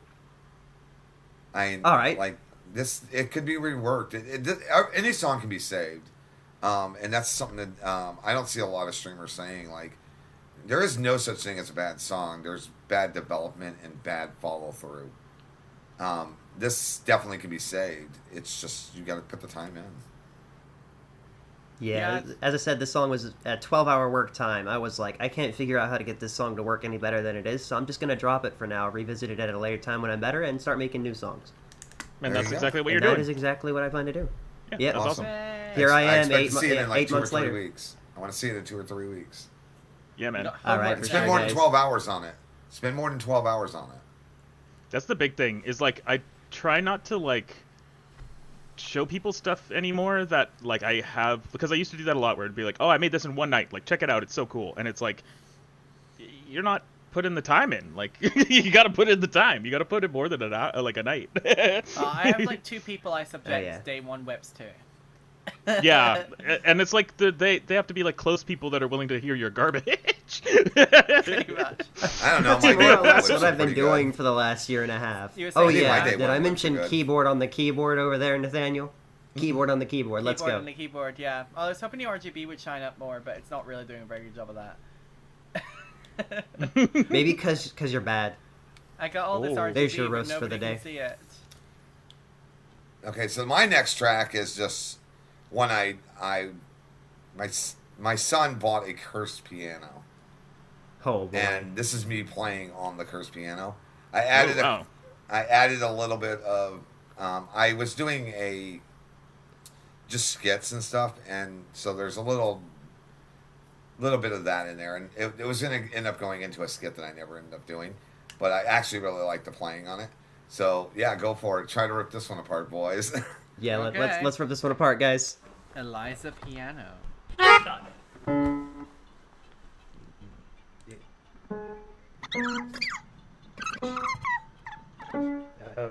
Hold on. I'm getting there.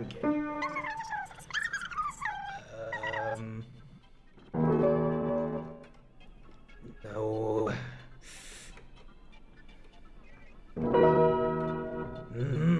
Almost. Wait, no, I swear I can.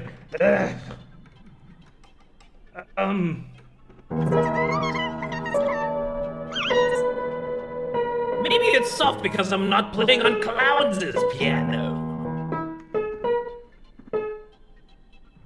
Oh, shit. How did it go again?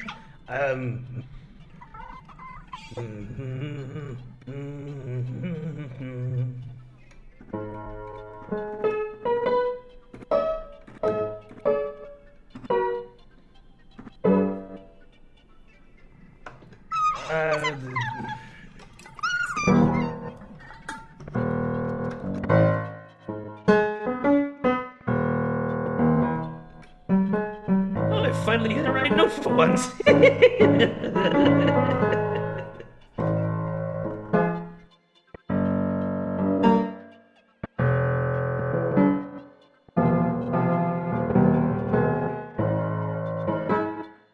This piano sounds like it hasn't been tuned in decades. Or did you do something to it, clowns?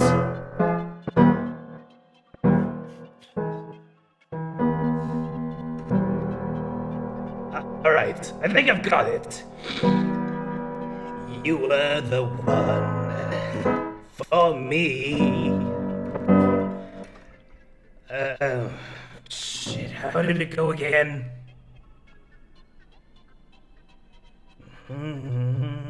Oh, forget this.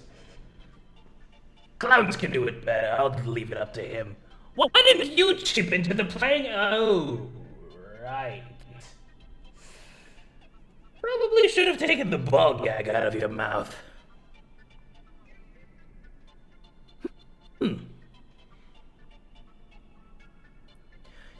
Well, if you want something done right, you better do it yourself.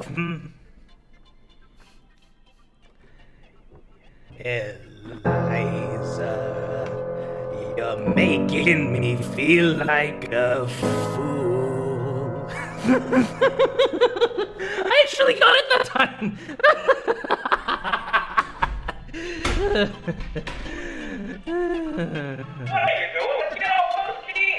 What are you looking at me like that for?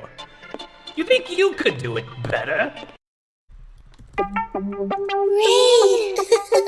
Oh god, autoplay.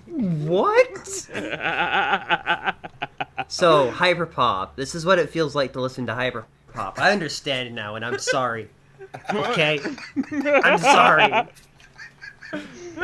It's amazing. Okay, it's incredible. You took me I on a loved it. journey. It was too The much ball for gag words part to say. really got me. That's for sure. So I write skits, and I was putting them on SoundCloud, and then I stopped putting them up there. And this is from one of the skits I did. And I just Good like, reason. I got to put it on. So this is intentionally bad playing, but if anybody with a good ear will realize it's actually really good playing. Like Well, play so bad, bad you it's actually, Chromaticism. When you try and deliberately play bad as a really high-level professional, yeah, that's actually difficult. Like, I Right. think you were telling me about you were trying to play something off, and you literally just picked up your cat, put treats on yourself, and then let your cat climb on you while you tried to Yes. play Yes. the part. yes, and break me. Yes, I put treats in on while I'm playing. I had treats in right where the elbow is. Put treats right there, and just started playing.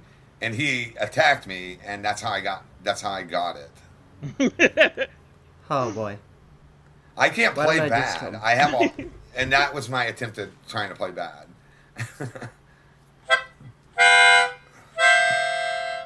I'm good at playing bad. I still got to do a little more work. But yeah, I don't think there's much criticism for the skit. It was more of a skit than a song, but it was Yeah, definitely it's definitely a entertaining. skit. It was definitely Yeah, a skit. Your face I have a is a song skit. called Eliza that you guys haven't heard. Baco has heard it. Yeah, it's a good one. This is me mocking that song. Oh. That's really meta. Yep. It's so crazy that it sticks out so much. You see, this is genius advertising. You hear this wacko of a song, you're like, who makes this? On his front page is the song he was making a mockery of. I'm like, oh, this is interesting. So it's just a way to divert your attention, catch your attention. You're like, whoa, what the is this? You go and listen to his actual songs, and then you're like, whoa, this is incredible. You're a genius, man. Your IQ has no limits. I am just awestruck by your ingenuity. Oh, thanks. And that's it for the day. So, that was an interesting note to end the stream. Oh, my camera died. I guess that's the thing that happened. It's definitely time to end the stream then. My camera is officially dead. It ran out of charge. Well, good timing. Good timing. First up, I'd like to... Yeah, camera says stream over. Thank you very much to Sunny Skies, Bakabizo, and the Clowns of Hollow Weird. Clown of Hollow Weird. I feel like I've said your name wrong now. Clowny Weirdy. Mr. Clowny Weirdy. We need a nickname for him. If it's Backo Bits, Mr. Sunshine. Weirdy Clowny? Yeah, Clownzine Hollow Weird. But thank you very much, everybody, for joining me this evening. If anyone watching would like to join me next week, please DM me on either Twitter or Discord, and I will hook you up with little links to jump in your web browser or on your camera. You want to come back again? You're addicted. Sunny's addicted. What have we done with Broken Sunny? He's addicted to streaming now. Yeah, you should start I want streaming. to become a professional streamer now. It's fun. Oh, I wouldn't try to be a professional at it. It's Oh, not God. easy to do that. I do good at it. I stream occasionally. I was thinking of streaming on Friday on my own channel, playing Rocket League or something. But and it'll give me a good chance to shake down my laptop because it seems to be more stable now, so I can get away with it. Awesome. Yeah. But we've got one more thing to do, everybody, and while nobody can see me on the camera, I'm ready. and that is say good night. Are you ready? Mm-hmm. Yes. Good night.